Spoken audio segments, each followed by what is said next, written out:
అందరికీ నమస్కారం. Reel with Ramesh ద్వారా మనం ఎంతోమందిని కలవాలనేది మా ఉద్దేశం. సమాజం అంటే ఏంటి, సమాజంలో మనుషులు, సమాజంలో ఉన్నటువంటి మనుషుల కోసం ఎంతమంది దాని గురించి పాటుపడుతున్నారు. ఈ విషయానికి వస్తే అనంతపురం ఇప్పటిదాకా డెవలప్మెంట్ అవుతుంది అంటే ఒక అనంతపురం మారుమూల కరువు జిల్లా అని మనం అందరూ అనుకుంటుంటాం. కానీ ఆ కరువు జిల్లాకి ఒక వెలుతురుతో ఒక వెలుగును తీసుకురావడానికి ఒక ప్రయత్నం జరిగింది. అది ఏంటి అంటే రూరల్ డెవలప్మెంట్ ట్రస్ట్ అని ఆర్డిటి ద్వారా ఇప్పుడు ఎన్నో డెవలప్మెంట్స్ జరుగుతున్నాయి. ఆర్డిటి సంస్థ ద్వారా ఇప్పటిదాకా ఎన్నో మంచి కార్యక్రమం మనం అందరూ చూసాం. మనమందరూ కూడా ఈరోజు ఒక గవర్నమెంట్ ఈక్వల్గా రన్ అవుతున్నటువంటి ఒక సంస్థ.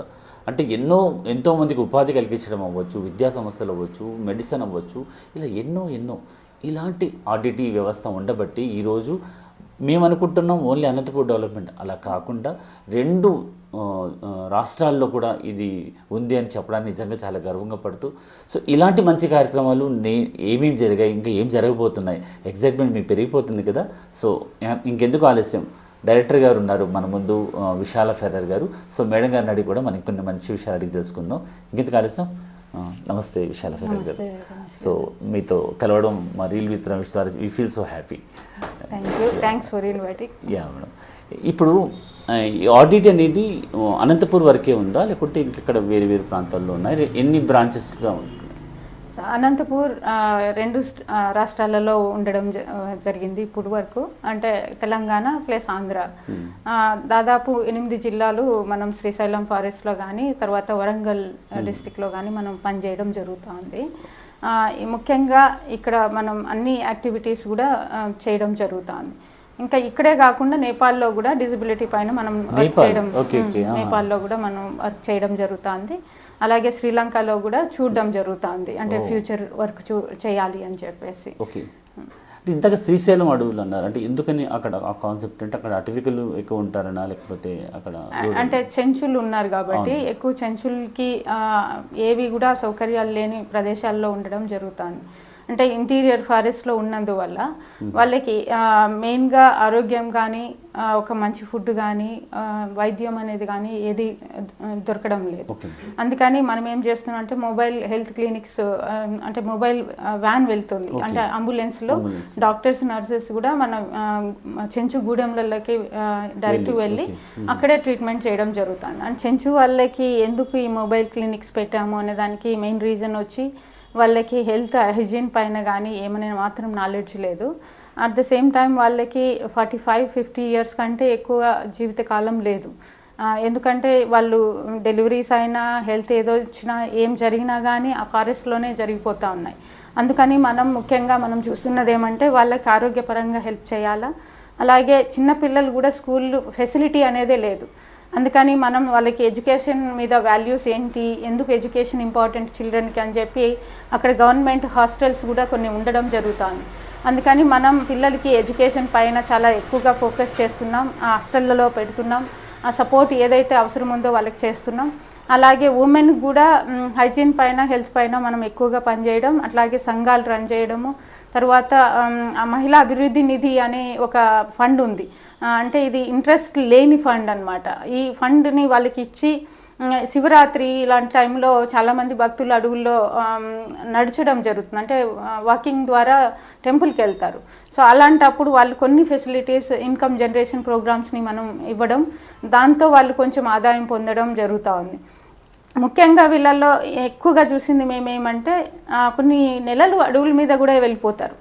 అంటే ఇంట్లో ఏదీ లేదు, సో అడవిలో ఒకవేళ చింతపండు దొరికింది, లేదంటే ఉసిరికాయలు దొరికినాయి, ఇవి ఏవి దొరికినా కానీ కొన్ని రోజులు అడవుల్లోనే ఉండి భార్యాభర్త తీసుకొస్తారు, రోడ్డు పక్కన కూర్చుంటారు, ఆ రోజుకి అమ్ముతారు.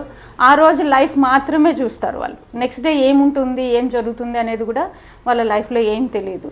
సో ఎక్కువగా వాళ్ళు ఈ తాండా వాళ్ళ దగ్గర కానీ, కొంత డిఫరెంట్ అంటే హయ్యర్ కాస్ట్ పీపుల్ దగ్గరికి లేబర్కి ఎప్పుడైనా వెళ్ళినా వాళ్ళు వచ్చినాక డ్రింక్ చేసే అలవాటు కూడా చాలా ఎక్కువ ఉంది. సో ఆ డ్రింక్ చేసే అలవాటులో వీళ్ళు అంటే రేపు తిందామా, బతుకుదామా, లేకపోతే ఏం జరుగుతుంది అనేది వాళ్ళకి ఎప్పుడు ప్లాన్ అంటూ ఏం లేదు. ఈ రోజు జరిగితే రేపు గురించి ఆలోచన చేద్దాం. సో నాకు ఇంకా ఇంట్రెస్టింగ్ అనిపించింది ఏమంటే పిల్లలు ఫ్యామిలీ అంతా డ్రింక్ చేస్తారు, ఈవెన్ ఆ చైల్డ్కి కొన్ని డ్రాప్స్ ఇస్తారు. అలవాటు అంటే ఇన్ ద సెన్స్ అది మేబీ వాళ్ళ వేలో అది కరెక్ట్ అని అనిపించింది ఈ స్టోరీ అంతా విన్నాక. ఎందుకు ఇస్తారు అనే రియాలిటీ మేము అడిగినప్పుడు ఫారెస్ట్లో ఉన్నారు కాబట్టి అనిమల్స్ అటాక్ చేస్తాయి కాబట్టి చైల్డ్ కూడా నిద్రపోవాలి రాత్రి అంతా, పొద్దున్న వరకు లేకపోతే అనిమల్ నుంచి అటాక్స్ తగ్గుతాయి అనే ఉద్దేశంతో. అంటే ఎందుకు నిద్ర పెట్టాలని అనుకుంటా అంటే ఏడిస్తే మధ్యరాత్రిలో మేబీ లేచి ఏడిస్తే గన అనిమల్స్ తీసుకెళ్తాయి తినేస్తాయి అనే భయం చాలా ఉంది. అందుకని వాళ్ళకి కూడా ఒక 2-3 డ్రాప్స్ ఇచ్చి నిద్ర పెట్టడం జరుగుతుంది. పొద్దున్నే వరకు ఆ చైల్డ్ నిద్రపోయి బాగలేస్తే సేఫ్ అని. ఇంకా నేను వినింది ఏమంటే 2 గర్ల్స్ ఆ ఫారెస్ట్లో కూడా ఏవో కాయలు ఉంటాయి. సో ఆ కాయలు తినడానికి వెళ్ళి 2 గర్ల్స్ ఎక్కడ తప్పిపోయినారు అడవిలో. సో ఒక చైల్డ్ ఎలాగంటే ఒక ఓవర్ నైట్ అక్కడే ఉన్నారు ఫారెస్ట్లోనే. తర్వాత పడుకున్నారు. ఒక అమ్మాయి అసలు తిండి లేక నీళ్లు లేక నెక్స్ట్ డే లేలేకపోయింది. సో ఈ చైల్డ్ పోదాము అంటే నేను రాలేను ఇంకా ఈడే పడుకుంటానని చెప్తే ఆ చైల్డ్ ఎలాగో అలాగా వచ్చేసి రాయిల కింద కూర్చోంటే ఆటో వెళ్తా ఉన్నింది. గుర్తుపట్టి అమ్మాయిని తీసుకెళ్ళడం జరిగింది.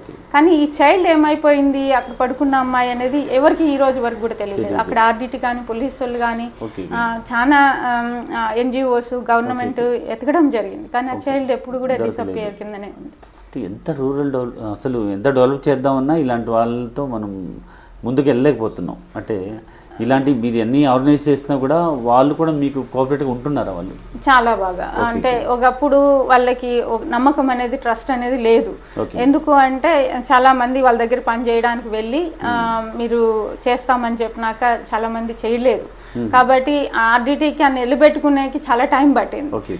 కానీ ఈ రోజు ఏ కార్యక్రమంకైనా ఆర్డిటీ పిలుస్తుంది అంటే వాళ్ళు హ్యాపీగా వస్తారు. మనం కూడా ఎట్లా అంటే ఒకప్పుడు ఆర్డిటీ ఇక్కడ ఎలా అయితే పనిచేసిందో ఒక 50 సంవత్సరాలు అంటే 40 సంవత్సరాల క్రితం, ఇప్పుడు సెంచురీతో ఇప్పుడు ఆ కైండ్ ఆఫ్ వర్క్ చేస్తున్నాం. అంటే చేసేకి కూడా ఎందుకు ఆ ఫిజిబిలిటీ లేదు అంటే మనం ఫారెస్ట్లో ఉండే దానివల్ల కొన్ని గేట్స్ ఉంటాయి. ఫారెస్ట్ డిపార్ట్మెంట్తో మనం పర్మిషన్స్ తీసుకున్నాకే వెళ్ళాల్సి వస్తుంది. సో అప్పుడు అక్కడ కూడా ఏమంటే కొన్ని అనిమల్స్ ప్రెగ్నెంటీ టైము బ్రీడింగ్ టైము అవన్నీ ఉన్నప్పుడు అన్నిసార్లు అలౌ చేయరు. సో ఇవన్నీ కూడా మనం దృష్టిలో పెట్టుకొని వాళ్ళతో పని చేయాల్సి వస్తుంది. సో అంటే ఇందాక అన్నారు శ్రీలంక కూడా ప్లాన్ చేస్తున్నామని. అంటే ఇప్పుడు అనంతపురంలోనే మేము డెవలప్ ఉందని మేము అంటే ఇక్కడ ఉన్నాం కాబట్టి. సో అనంతపురంలో కూడా రూరల్ ఏరియాస్లో చాలా వరకు మీ డెవలప్మెంట్సే జరిగాయి. అంటే ఇల్లు కట్టించడాలు కానీ పిల్లల చదువు కానీ. సో ఇప్పుడు మీరు ఇంకో వికలాంగులకు కూడా సంథింగ్ ఏదో ఒక అనాథ పిల్లలు కానీ వికలాంగులు కానీ ఇలాంటి విద్య ఏ విధంగా వెళుతుంది? అంటే విద్య అనేది ఫాదర్ ఫెర్రర్ గారు ఆర్డిటీ స్టార్ట్ చేసినప్పుడే ఒక మెయిన్ రిసోర్స్గా తీసుకున్నారు. అంటే ఎడ్యుకేషన్ ఒక లైఫ్ని చేంజ్ చేయగలదు అనేది ఆర్డిటీ యొక్క ముఖ్య ఉద్దేశం. అంటే ఇక్కడ ఎందుకు ఎడ్యుకేషన్ ముఖ్య అంటే స్టార్టింగ్లో మనం చూసుకుంటే చాలా మంది పిల్లలు స్కూల్కి వచ్చేవాళ్ళు కాదు, హైజీన్ ఉండేది కాదు. కానీ స్టార్టింగ్లో ఆర్డిటీ చేసినప్పుడు పిల్లల్ని పిలుచుకొని వాళ్ళకి గోర్లు కట్ చేసేది, స్నానాలు చేసి స్కూల్లో పిలుచుకొని వచ్చి వాళ్ళకి చాక్లెట్లు కొంచెం స్పెషల్గా ఇస్తే అప్పుడు పిల్లలు వచ్చేవాళ్ళు. ఆ తర్వాత మనం స్టెప్ బై స్టెప్ ఆర్డిటీ ఒక 54 years ఇప్పుడు 54 yearsలో స్టెప్ బై స్టెప్ ఎట్లా తీసుకున్నాము అంటే కనీసం హై స్కూల్ అంటే ఎలిమెంటరీ స్కూల్కి రండి. సో ఈ ఎలిమెంటరీ స్కూల్ తర్వాత కనీసం హై స్కూల్కి రండి, హై స్కూల్ నుంచి 10th grade అయిపోచేయండి. సో 10th grade అయినాక ఇంటర్మీడియట్, ఇప్పుడు డిగ్రీ అంటున్నాం, జాబ్ అంటున్నాం. సో ఒక స్టెప్ బై స్టెప్ ఒక అనాలిసిస్ లాగా మనం పనిచేయడం జరిగింది. అంటే ఈరోజు ప్రతి ఒక్క హౌస్లో ఒక జాబ్ హోల్డర్ ఉండాలా అనేది ఆ ఫాదర్ గారి యొక్క కోరిక. అదే కోరికని ఈరోజు డెవలప్ చేయగలుగుతున్నాం. అలాగా మనం అన్నీ తీసుకుంటే normal children, disable children, orphan children ప్రతి ఒక్కరూ కూడా దీంట్లో ఎలిజిబుల్ అయి ఉండాలా. దీంట్లో ప్రతి ఒక్కరూ కూడా చదువుకోలేదు, నేను కొన్ని పేదరికం వల్ల నేను చదువుకోలేదు అనే ఒక వర్డ్ రాకూడదు అనేది ఆర్డిటీ యొక్క ముఖ్య ఉద్దేశం. సో ఈరోజు మనం చూస్తే 10th class అయిపోయినాక ఆర్డిటీ సెట్ రాపిస్తాం. దాదాపు 350 నుంచి 400 మంది స్టూడెంట్స్ ఎవ్రీ ఇయర్ మనం కార్పొరేట్ కాలేజెస్కి పంపించడం జరుగుతుంది. అంటే అది కూడా వాళ్ళు సెలెక్ట్ చేసుకున్న శ్రీ చైతన్య విజయవాడ కావచ్చు, తిరుపతి కావచ్చు, కర్నూలు కావచ్చు, వాళ్ళకి కావాల్సిన దగ్గర మనం ఇవ్వడం జరుగుతుంది. అలాగే మనం ఇంకా మ్యూజిక్ కాలేజెస్కి సంబంధించి మ్యూజిక్ కాలేజెస్ సంబంధించి మనం వెంకటేశ్వర విశ్వవిద్యాలయాల్లో మ్యూజిక్ కాలేజ్లోనే మనం చిల్డ్రన్ని చాలా మందిని ఇంటర్మీడియట్ తర్వాత ఆ ఆప్షన్ కూడా ఉంది. సో అలా పంపించినప్పుడే మంగ్లీ ఒక టీంని తర్వాత కొన్ని ఇయర్స్ కంటిన్యూస్గా మనం చేసాం. సో ఈరోజు మంగ్లీ అక్కడ నేర్చుకొని ఆర్డిటి ద్వారా నేర్చుకున్నాక ఈరోజు మంచిగా సెటిల్ కావడం అనేది చాలా happy.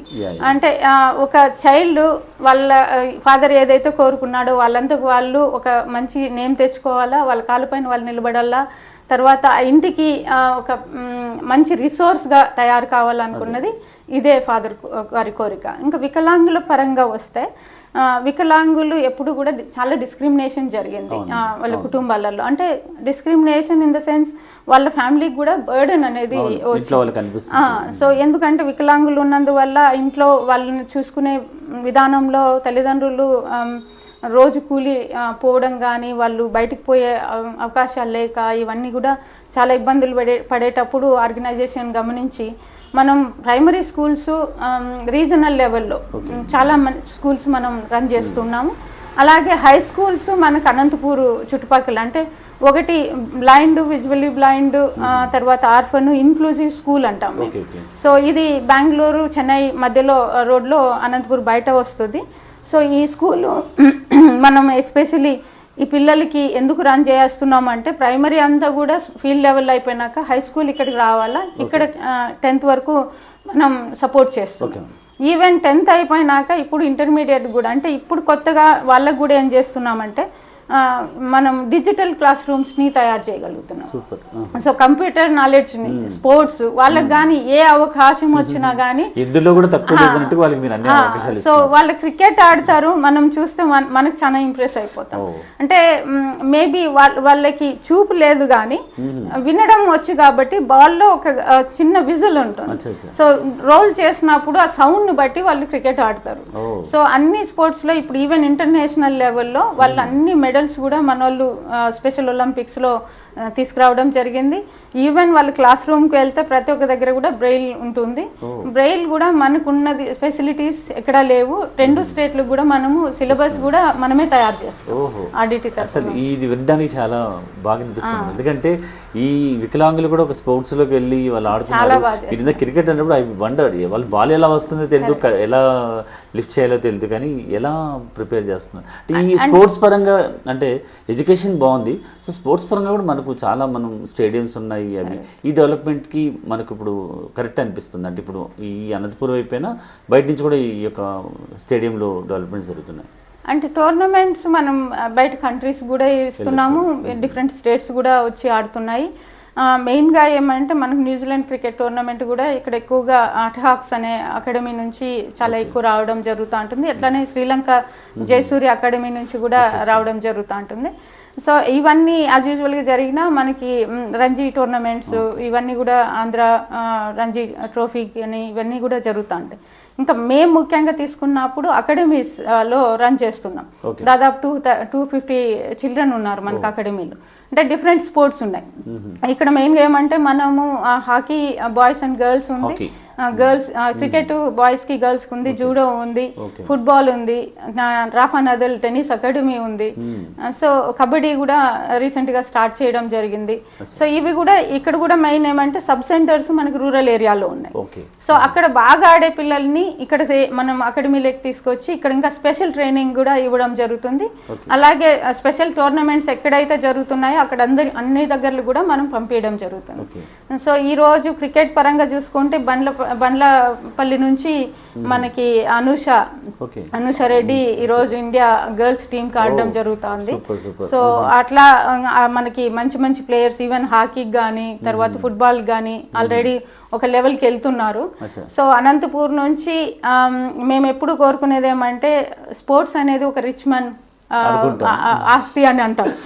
So rich పీపులే sports ఆడగలరు, rich పీపులే మంచి కాలేజెస్లో చదవగలరు, ఇట్లాంటివన్నీ ఉంటాయి. కానీ ఒక సామాన్యమైన కుటుంబం నుంచి కూడా ఒక వ్యక్తి, ఒక చైల్డ్ ఏవైతే పొందలేకుండా ఉన్నారో అది ఆర్డిటి ద్వారా ఇవ్వాలనేది మా యొక్క కోరిక. చాలా బాగుందండి. అసలు అంటే వాళ్ళు వాళ్ళ కుటుంబంలో చేయలేనిది అబ్బాయికి ఉన్న టాలెంట్ని, అంటే ఎవరికి ఏదైతే టాలెంట్ ఉందో అది గుర్తించి దాన్ని ఇంప్రూవైజ్ చేస్తున్నారు ఆర్డిటి ద్వారా.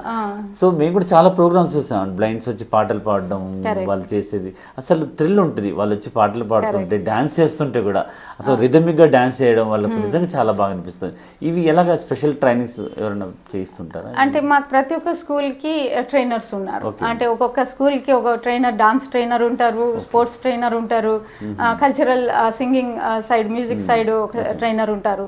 సో ఇక్కడ మెయిన్ గా ఏమంటే మనం చూసేది ఏది కూడా చైల్డ్ నేను ఇది చేయలేకపోయినాను లైఫ్లో అని చూడకూడదు.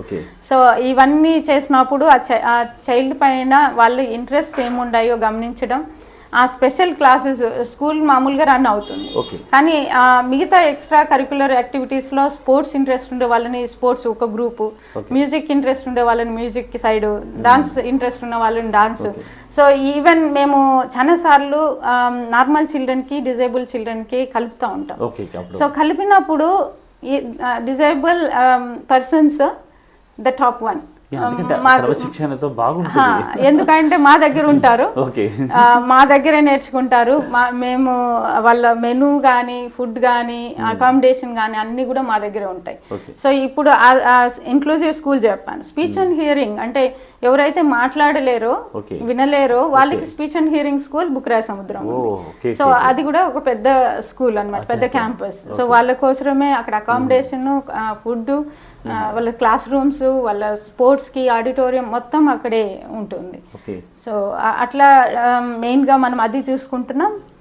తర్వాత ఎడ్యుకేషన్ పరంగా చూసినప్పుడు స్పెషల్ ఎడ్యుకేషన్ అంటే ప్రొఫెషనల్ స్కూల్స్ అంటాం. ప్రొఫెషనల్ స్కూల్లో ఏమంటే ఫారిన్ లాంగ్వేజెస్ నేర్పిస్తున్నాం. అంటే పోస్ట్ గ్రాడ్యుయేషన్ అయిపోయిన చిల్డ్రన్ ఎవరైతే ఉన్నారో, అంటే students, not a children but అడల్ట్సే. సో వీళ్ళకి ఏం చేస్తున్నామంటే జాబ్ రావాలి అంటే ఒక ఫారిన్ లాంగ్వేజ్ నేర్చుకుంటే మాక్సిమం 9 months to 1 year. ఈ 9 months 1 yearలో ఒక మంచి ప్యాకేజ్తో వాళ్ళని సెలెక్ట్ చేసుకుని, అంటే అడిటి స్టూడెంట్స్ అంటే వాళ్ళకి పర్టికులర్గా ఓకే వాళ్ళకి పెద్ద ఇంటర్వ్యూస్ కూడా జరగవు. సో వీళ్ళు బాగా నేర్పించి ఉంటారు. అంటే నేర్పించడానికి మెయిన్ రీజన్ ఏమంటే మనకి స్పానిష్ టీచర్ అనుకోండి స్పెయిన్ నుంచే వస్తుంది, జర్మన్ టీచర్ అనుకోండి జర్మన్ మాట్లాడే లాంగ్వేజ్ ఆమెనే లేదా ఆ టీచరే వస్తారు. సో ఫ్రెంచ్ టీచర్ అంటే ఫ్రెంచ్ నుంచే ఉంటారు. సో ఇవన్నీ కూడా మనకి వేరే వర్డ్ కూడా మాట్లాడే అవకాశం రాదు. సో 9 monthsలో A level, B level, C level, అంటే ఏ లెవెల్లో ఇక్కడ కంప్లీట్ చేసి మళ్ళీ కూడా వాళ్ళు కంటిన్యూ చేస్తూ ఉన్నారు. అంటే చాలా మంది వాళ్ళు మేబీ బీటెక్లు చేసి ఉండొచ్చు, ఇంకోటి చేసి ఉండొచ్చు, కానీ అది ఒక సైడ్కి వెళ్ళిపోతుంది. కానీ లాంగ్వేజ్ పరంగా ఇయర్ వాళ్ళ గ్రోత్ ని చూస్తూ ఉంటే చాలా చాలా హ్యాపీ అనిపిస్తుంది. ఎలా జాయిన్ అవుతారు వీళ్ళందరూ? ఇప్పుడు అంటే మనం తీసుకొస్తాం, లేకపోతే అప్లికేషన్స్ లాగా ఏదైనా తీసుకుంటాం, అంటే మనం పేపర్ ఆడిస్తాం, ఆర్డిటీలో పలానా టైంలో ఈ కోర్స్ స్టార్ట్ అవుతుంది అని. సో మనం కోవిడ్ తర్వాత మరి ఏం చేసామంటే డైరెక్ట్ క్లాసులు రన్ చేయలేమని చెప్పి ఆన్లైన్ క్లాసెస్ కూడా మనం ట్యాబ్స్ మనమే ఇచ్చి, తర్వాత మనం ఇక్కడ రెసిడెన్షియల్ క్యాంపస్ ఉంది, బాయ్స్ కి అంటే గర్ల్స్ కి బాయ్స్ కి సపరేట్ గా ఉన్నాయి. తర్వాత ఆన్లైన్ కూడా ఇప్పుడు కూడా కంటిన్యూ చేయడానికి మెయిన్ రీజన్ ఏమంటే డిమాండ్ అట్లా ఉంది, చాలా మంది. సో 1 yearలో వాళ్ళ లైఫ్ ని మేము 30,000 నుంచి 50,000 నెలకు సంపాదించే దగ్గర దాదాపు 90 నుంచి 1 lakh సంపాదించే స్థాయికి వస్తున్నారు. అట్ ద సేమ్ టైం ఒక కంపెనీలో ఇయర్ ఉంటే నెక్స్ట్ ఇయర్ ఇంకొక దగ్గర 1.5-2 lakhs వరకు కూడా వెళ్ళిపోతున్నారు అన్నమాట. సో అంత మంచి డిమాండ్ ఉంది కాబట్టి లాంగ్వేజెస్ కి స్టూడెంట్స్ కూడా చాలా ఇంట్రెస్టెడ్. జాబ్స్ చేస్తూ కూడా మానేసి వచ్చి మళ్ళీ 1 year మన దగ్గర కోర్స్ నేర్చుకోవడం జరుగుతుంది. ఇది ఒక మంచి అవకాశం. అంటే ఇలాంటి అవకాశం బయట ఎక్కడా లేదు, ఓన్లీ ఆడిట్లో మాత్రమే ఉంది. బయట ఎక్కడ కూడా స్పెయిన్ లాంగ్వేజెస్ మీద బయట ఎక్కడ కూడా మనకు కనిపించట్లేదు, మీది మాత్రమే ఉంది. సో ఇలా ఇప్పుడు పిల్లల ఎడ్యుకేషన్ అంటే చిన్నప్పటి నుంచి కూడా డెవలప్ చేసి ఇప్పటిదాకా ఒక హై స్టేజ్కి వెళ్ళిన వాళ్ళు ఎవరైనా ఉన్నారు? అంటే మీ వైపు నుంచి, అంటే నిన్న మంగ్లీ గారి చెప్పారు. సో మంగ్లీ గురించి మనకు తెలుసు, ఇప్పటిదాకా సినిమా రంగంలో తనకట్టు ఒక స్థాయిలో ఎదిగింది. తర్వాత ఎన్నో మంచి మంచి పాటలు పాడుతూ మంచి ఆల్బమ్స్ వేస్తున్నారు. ఇంకా ఇలాంటి వాళ్ళు ఇంకా ఎవరెవరు ఉన్నారు? ఇప్పుడు క్రికెట్లో అనూష, సో మనకి బాగా ఉన్న అమ్మాయి ఈరోజు గూగుల్ క్రోమ్లో ఒక ఐఎఫ్ఐ స్టూడెంట్, అంటే ఢిల్లీలో గూగుల్ క్రోమ్లో పనిచేస్తూ ఉన్నారు. సో గూగుల్ క్రోమ్లో మెయిన్గా ఏమంటే ఈ ఐఎఫ్ఐ అనే కార్యక్రమం India for India. So India for India వచ్చి మేము తెలుగులో పెట్టుకున్న వర్డ్ స్పందించు సాయం అందించు. సో ఈ కార్యక్రమం ద్వారా ఒక కాన్సెప్ట్ని తీసుకురావాలా సామాన్యమైన వ్యక్తుల్లో అనేది మేము ఆలోచన చేసాం. 2012లో మా ఫాదర్ ఇలా ఎప్పుడో కొన్ని ఇయర్స్ బ్యాక్ స్టార్ట్ చేయాలనుకున్న ప్రోగ్రామ్ అక్కడ ఆగిపోయింది కాబట్టి మేము క్యారీ ఆన్ చేయాలని మాన్సో ఫెరర్ గారు స్టార్ట్ చేయడం జరిగింది. అంటే అప్పుడు చాలా మంది దగ్గరికి వెళ్ళి మనం ఈ కార్యక్రమం ఇతరులకి సహాయం చేయొచ్చా అని చెప్పి పీపుల్ దగ్గర మాట్లాడినప్పుడు పీపుల్ అందరూ కూడా మేము అన్నిటి నుంచి సహాయం పొందే వాళ్ళమే కానీ మేము ఎలా సహాయం చేయగలము అన్నప్పుడు రోజుకు ₹1 మధ్యాహ్నం ఉంటుందా, అనంతపూర్లో ఎవరి దగ్గర లేదు అనే వాళ్ళు ఉన్నారా అంటే లేదు సార్ మా దగ్గర ₹1 ఉంటుంది. సో రోజుకు ₹1 చొప్పున కొన్ని లక్షల మంది వేస్తే ఎంతమందికి సహాయం దొరుకుతుంది అని మాట్లాడినప్పుడు పీపుల్ అందరూ కూడా కాన్సెప్ట్లో నచ్చి వాళ్ళు స్టార్ట్ చేసిన హుండీ కార్యక్రమం అంటాం మేము. So every year April 9th హుండీని పెడతారు. రోజు ₹1 అంటారు కానీ ఈ రోజు ₹10 నోట్లే కనిపెడతాయి, ₹5 నోట్లే కనిపెడతాయి. వాళ్ళకి ఇష్టం వచ్చినంత కూడా వేసే వాళ్ళు ఉన్నారు. సో ఇది April 9th మళ్ళీ ఈ ఇయర్ పెట్టిన వాళ్ళు నెక్స్ట్ ఇయర్ బ్రేక్ చేస్తారు. అదే రోజు మళ్ళీ నెక్స్ట్ ఇయర్ కూడా స్టార్ట్ చేస్తారు. సో బ్రేక్ చేసినాక ప్రతి ఒక్కరు హుండీలో ఎంత రూపీస్ అంటే 360 రోజులకి ₹365 ఉంటాయి ఖచ్చితంగా, దాన్ని మించి కూడా ఉంటాయి. సో ఇక్కడ ఏం జరుగుతుందంటే బ్రేక్ చేస్తారు, వాళ్ళే కౌంట్ చేస్తారు. ఒక అకౌంట్ ఉంది మనకి సహాయం చేయడానికి, స్పందించు సాయం అందించు అనే కార్యక్రమాన్ని. సో వాళ్ళే వెళ్ళి డిపాజిట్ చేస్తారు. సో మా ఊరు నుంచి నా హుండీ నుంచి ఇంత రిసిప్ట్ అని చెప్పి April 9th ఆల్మోస్ట్ ఒక 10 days మనకి అమౌంట్స్ పడుతూనే ఉంటాయి. సో వాళ్ళే మళ్ళీ మనకి రిసిప్ట్ పంపించడం జరుగుతుంది. కానీ ఈ కార్యక్రమం ద్వారా ఏం చేయాలా అనేది కూడా పీపుల్ దగ్గరే అడగడం జరిగింది. అంటే అనాథ పిల్లలకి, తల్లిదండ్రులు లేని పిల్లలకి మనం చదువుని ఇవ్వాలి అని చెప్పి పీపుల్ డిసైడ్ చేయడం జరిగింది. సో దాని తర్వాత తలసీమియా స్టూడెంట్స్ పేషెంట్స్ ఎవరైతే మనకి బత్తలపల్లిలో మనం ఆల్రెడీ ట్రీట్ చేస్తున్నామో ఆ పిల్లలకు కూడా సహాయం చేద్దాము అని చెప్పి పీపుల్ డిసైడ్ చేయడం జరిగింది. అలాగే చెంచు అంటే మనం ఎక్కడైతే శ్రీశైలం ఫారెస్ట్లో చెంచు వాళ్ళతో పనిచేస్తున్నామో వాళ్ళకి సరైన న్యూట్రిషన్ లేదు కాబట్టి చిన్నపిల్లలకి, గర్భిణీలకి, తర్వాత వయసు ఎక్కువ ఉన్న వాళ్ళకి, ఇలాంటి వాళ్ళని కూడా మనం ఫోకస్ చేయడం జరిగింది. తర్వాత సింగిల్ మదర్స్, అంటే సింగిల్ మదర్స్ అని వీళ్ళు విడోస్, బట్ విడోస్ అని నాకు డైరెక్ట్ పిలిచేది ఇష్టం లేదు కాబట్టి మేము సింగిల్ మదర్స్ అనేది పిలిచినాం. అంటే భర్తలు వదిలిపెట్టిన వాళ్ళు కావచ్చు, భర్తలు చనిపోయిన వాళ్ళు కావచ్చు. సో ఎందుకంటే వాళ్ళు ఆ ఇండిపెండెంట్ గా నిలబడితే గానీ ఆ ఫ్యామిలీ గెట్ ఆన్ కాదు. సో ఇలాంటి వాళ్ళకి ట్రాన్స్జెండర్స్. సో ఈ కార్యక్రమం ద్వారా దాదాపు every year 8 to 10 crores of rupees మనకి పీపుల్ నుంచే వస్తుంది. సో నేను ఎగ్జాంపుల్ గా చూస్తే చాలా సార్లు మన సమాజంలో ఒక అపోహ ఉంది, అంటే డబ్బు ఉన్న వాళ్ళే సహాయం చేయాలా, డబ్బులు లక్షల్లో ఉండాలా, ఏదో కోట్లలో ఉన్నప్పుడే మనం సహాయం చేయాలా అనుకుంటాం. కానీ ఈవెన్ అనుకుంటే ఈరోజు ₹1 కాన్సెప్ట్ ఒక సామాన్యమైన వ్యక్తి చేయగలిగినారు అంటే డెఫినెట్గా ఎవరైనా చేయగలరు. నేను ఒక రిక్వెస్ట్ ఎప్పుడు కూడా అన్నిటి నుంచి ఏం చెప్తానంటే, నేను చేసే చాలా తక్కువ సహాయము అని అంటారు, కానీ 10 మంది కలిసినప్పుడు అది తక్కువ కానే కాదు. నేను ఎగ్జాంపుల్ చెప్తాను. ఇప్పుడు టీవీ టవర్ దగ్గర ఒక షికారీ కాలనీ ఉంది. షికారీ కాలనీకి నేను తర్వాత అడ్డిటి నుంచి నేను తర్వాత నా టీము మరి పోలీస్ డిపార్ట్మెంట్ కలిసి మేము ఒక కార్యక్రమాన్ని చేస్తున్నాం. ఎందుకంటే వాళ్ళు ఎప్పుడు కూడా దొంగతనాలు చేస్తున్నారు, ఎప్పుడు కూడా వాళ్ళకి సమస్యలు ఉన్నాయి, వాళ్ళు ఎప్పుడు పోలీస్ స్టేషన్లలో ఉంటారు, కేసులే ఎక్కువ ఉంటాయి. వాళ్ళ లైఫ్ని చూసినప్పుడు చాలా టఫ్ టైం ఉంది కాబట్టి వాళ్ళ ఫ్యామిలీస్ని మనం ముందుకు తీసుకుపోవాలా, పిల్లల్ని ఎడ్యుకేషన్ కూడా కంటిన్యూ చేయాలా అన్నప్పుడు మనం స్పోర్ట్స్ చాలా సపోర్ట్ చేస్తున్నాం ఆ పిల్లలకి. అట్ ద సేమ్ టైం ఇప్పుడు ఏమంటే వాళ్ళ హైజీన్ పైన, న్యూట్రిషన్ పైన కూడా మనం పనిచేస్తున్నాం. సంఘాలు మొదలు పెట్టినాం, లోన్స్ ఇప్పించడం మొదలు పెడతాం. సో వాళ్ళ పరంగా నేను చూసినప్పుడు అనంతపూర్లో పోలీస్ డిపార్ట్మెంట్ ప్లస్ ఆర్డిటీ కలిసి చేసినప్పుడు చాలా మంది దాతలు దాదాపు 10 లక్షల రూపాయలు వాళ్ళకి ఇవ్వడం జరిగింది. అంటే డిఫరెంట్ పర్సన్స్ ఉన్నారు, దాదాపు ఒక 20-30 మంది కలిసి కొంచెం కొంచెం కానీలేండి, ఆ 20-30 మంది ఈరోజు ఆ కాలనీని రన్ చేస్తా ఉన్నారు. సో అనంతపూర్లో చేసే వాళ్ళు సహాయం చాలా మంది ఉన్నారు. అది కూడా నాకు ఎప్పుడు తెలిసింది అనంతపూర్లో అంటే ఇంతవరకు ఎప్పుడు కూడా మనం అడగలేదు ఆర్డిటి నుంచి. కానీ నేను ఎక్కువగా చూసినప్పుడు మిషన్ ఆక్సిజన్ అప్పుడు చూడడం జరిగింది. అంటే ఆ కార్యక్రమం నేనే తీసుకున్నాను. సో తర్వాత మీరు కూడా రావడం జరిగింది. నేను స్టార్ట్ చేసినప్పుడు నేను ఒక 1.5 minute వీడియో చేయడం జరిగింది. ఆ వీడియో చేసినాక చాలామంది అనంతపూర్లో ఓకే మేము సహాయం చేయాలనుకున్నాం కానీ ఎవరి ద్వారా చేయాలో తెలియదు. సో ఈరోజు అవకాశం వచ్చింది, మీరు ఇవ్వచ్చు అని అన్నారు కాబట్టి మేము అందరం ఇస్తున్నాము అని అన్నారు. దాదాపు 7,500 మంది డోనర్స్ అనంతపూర్ చుట్టుపక్కల ఉండే వాళ్ళు రావడం జరిగింది. ఈవెన్ దాంట్లో చిన్న స్టూడెంట్ నుంచి చిన్న ఫ్యామిలీ బర్త్డే చేసుకున్న పిల్లల నుంచి అన్ని రకాల ఏజ్ గ్రూపులు కూడా సహాయం చేయడం జరిగింది. అంటే ఇక్కడ 45 రోజుల్లో 5 కోట్ల రూపాయలు మేము డొనేషన్ తీసుకోవడం జరిగింది. అంటే నేను ఎప్పుడు కూడా అందరినీ కలిసాను, అందరినీ చెప్పాను థ్యాంక్ యూ సో మచ్ మీరు వచ్చి హెల్ప్ చేస్తున్నందుకు. అంటే అందరి నుంచి వచ్చిన ఒక వర్డ్ ఏమంటే కనీసం థ్యాంక్స్ మాకు అవకాశం ఇచ్చినందుకు అని అనంతపూర్లో వాళ్ళు చెప్పడం జరిగింది. అంటే అప్పటి వరకు ఆర్డిటి టౌన్లో వాళ్ళ వరకు వెళ్ళడం లేదు. కానీ నేను ఎట్లా కాన్సెప్ట్ తీసుకున్నా అంటే 500 రూపాయలు ఒక పర్సన్ హెల్ప్ చేస్తే చాలు అనేది నేను తీసుకున్నా. అంటే ఆ టైంలో ఎట్లా అంటే నేను సిలిండర్ రీఫిల్లింగ్ ప్లేస్ని సింగనమల దగ్గర మాట్లాడడం జరిగింది.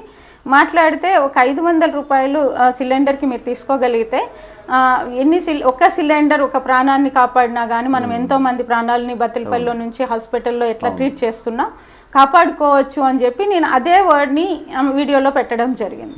సో అది పెట్టినప్పుడు అందరూ చాలా మోటివేట్ అయ్యి పోలీస్ డిపార్ట్మెంట్ 10 lakhs ఇచ్చింది, ఉపాధ్యాయులు అందరూ టీచర్స్ అందరూ కూడా వాళ్ళు 10 lakhs ఇచ్చారు, మన కామన్ పీపుల్ చాలా మంది ఇచ్చారు.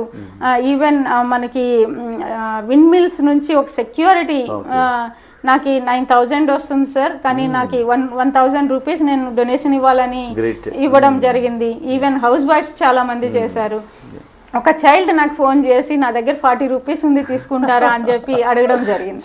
అంటే ఇవన్నీ విన్నప్పుడు అంటే చేయాలని అనుకోవాలి కానీ నాకు ఇంకా ఇన్స్పైరింగ్ అనిపించింది. ఒక 4 అబ్బాయిలు వచ్చారు, యంగ్ బాయ్స్. మేడం నా దగ్గర ఒక 60 రూపాయలు ఉంది, నేను మామూలుగా కూల్ డ్రింక్ కొనుక్కొని తాగుతాను లేదా ఎప్పుడైనా బయట ఫుడ్ తీసుకుంటాను, కానీ అది తీసుకోకుండా ఈరోజు ఒక 2-3 రోజులది కలిపి ఒక 2,000 రూపాయలు మేము అందరం జమ చేసుకొని వచ్చి ఇస్తాము అని చెప్పి గుత్తి నుంచి వచ్చి ఇవ్వడం జరిగింది. అంటే వాళ్ళు చెప్పారు మేము కూల్ డ్రింక్ తాగితే అయిపోతుంది కదా, కానీ ఈ సహాయం చాలా మందికి వెళ్తుంది. సో అలాగా మేము ఆక్సిజన్ ద్వారా చాలా మందిని కాపాడగలిగినాము. అంటే వెనకాల చాలా మంది ఉన్నారు అనేది నేను ఎప్పుడు యాక్చువల్లీ ఏంటంటే ఆర్డిటి అంటేనే సహాయం చేస్తుంది, వాళ్ళతో తీసుకుంటాము మేము డెవలప్ అవుదాం అనేది కాన్సెప్ట్. మీరేం చేశారు దాన్ని టోటల్గా చేంజ్ చేశారు. సహాయం నేనే కాదు మీరు కూడా సహాయం చేయొచ్చని మాకు రూట్ చూపించారు అనమాట. కోవిడ్ చాలా మీ కోవిడ్ టైంలో మీ సేవలు చెప్పాలంటే అమోఘం. ఎంతమందికి మీరు ఫుడ్ ఇచ్చారు, ఎంతమందికి ఇంటికి కావాల్సిన సరుకులు, దాదాపు అనంతపూర్లోనే కాదు రూరల్ మొత్తం జరిగింది మీ ద్వారా. సో నిజం అది మాత్రం మెమరబుల్ అండి.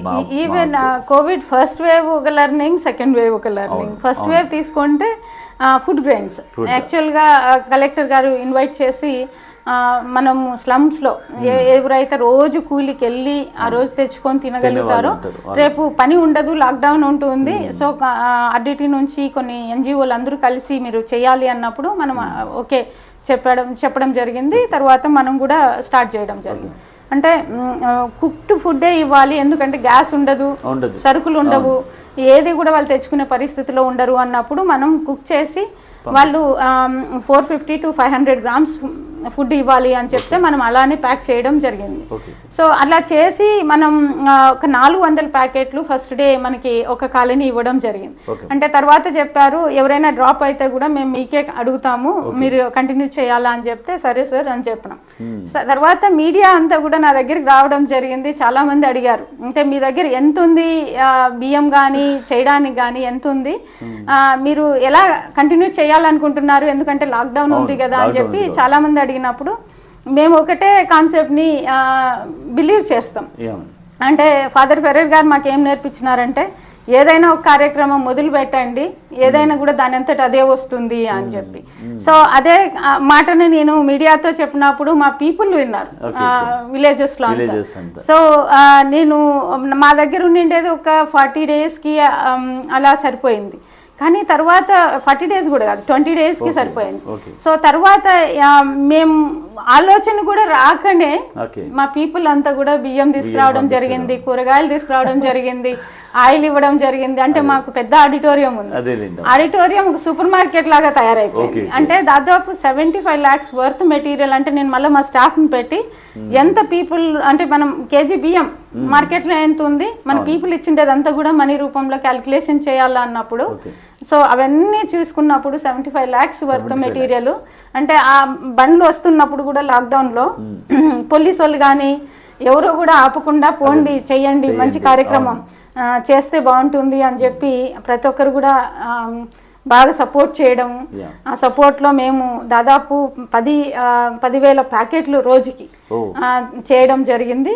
అలానే మేము దాదాపు 64 సెంటర్స్లో రన్ చేస్తాం. 64 సెంటర్స్కి స్టాఫ్ను సపరేట్గా పెట్టేసి, వెహికల్స్ పెట్టేసి ఏ కాలనీకి ఎన్ని పోవాలనేది కూడా మనం పెట్టడం జరిగింది. అంటే అది సేవ మేడం, ఆ సేవ చేసేది ఆర్డిటి. ఎందుకంటే ఒక ఆపదలో ఉన్నవాడిని ఆదుకునేది ఆర్డిటి.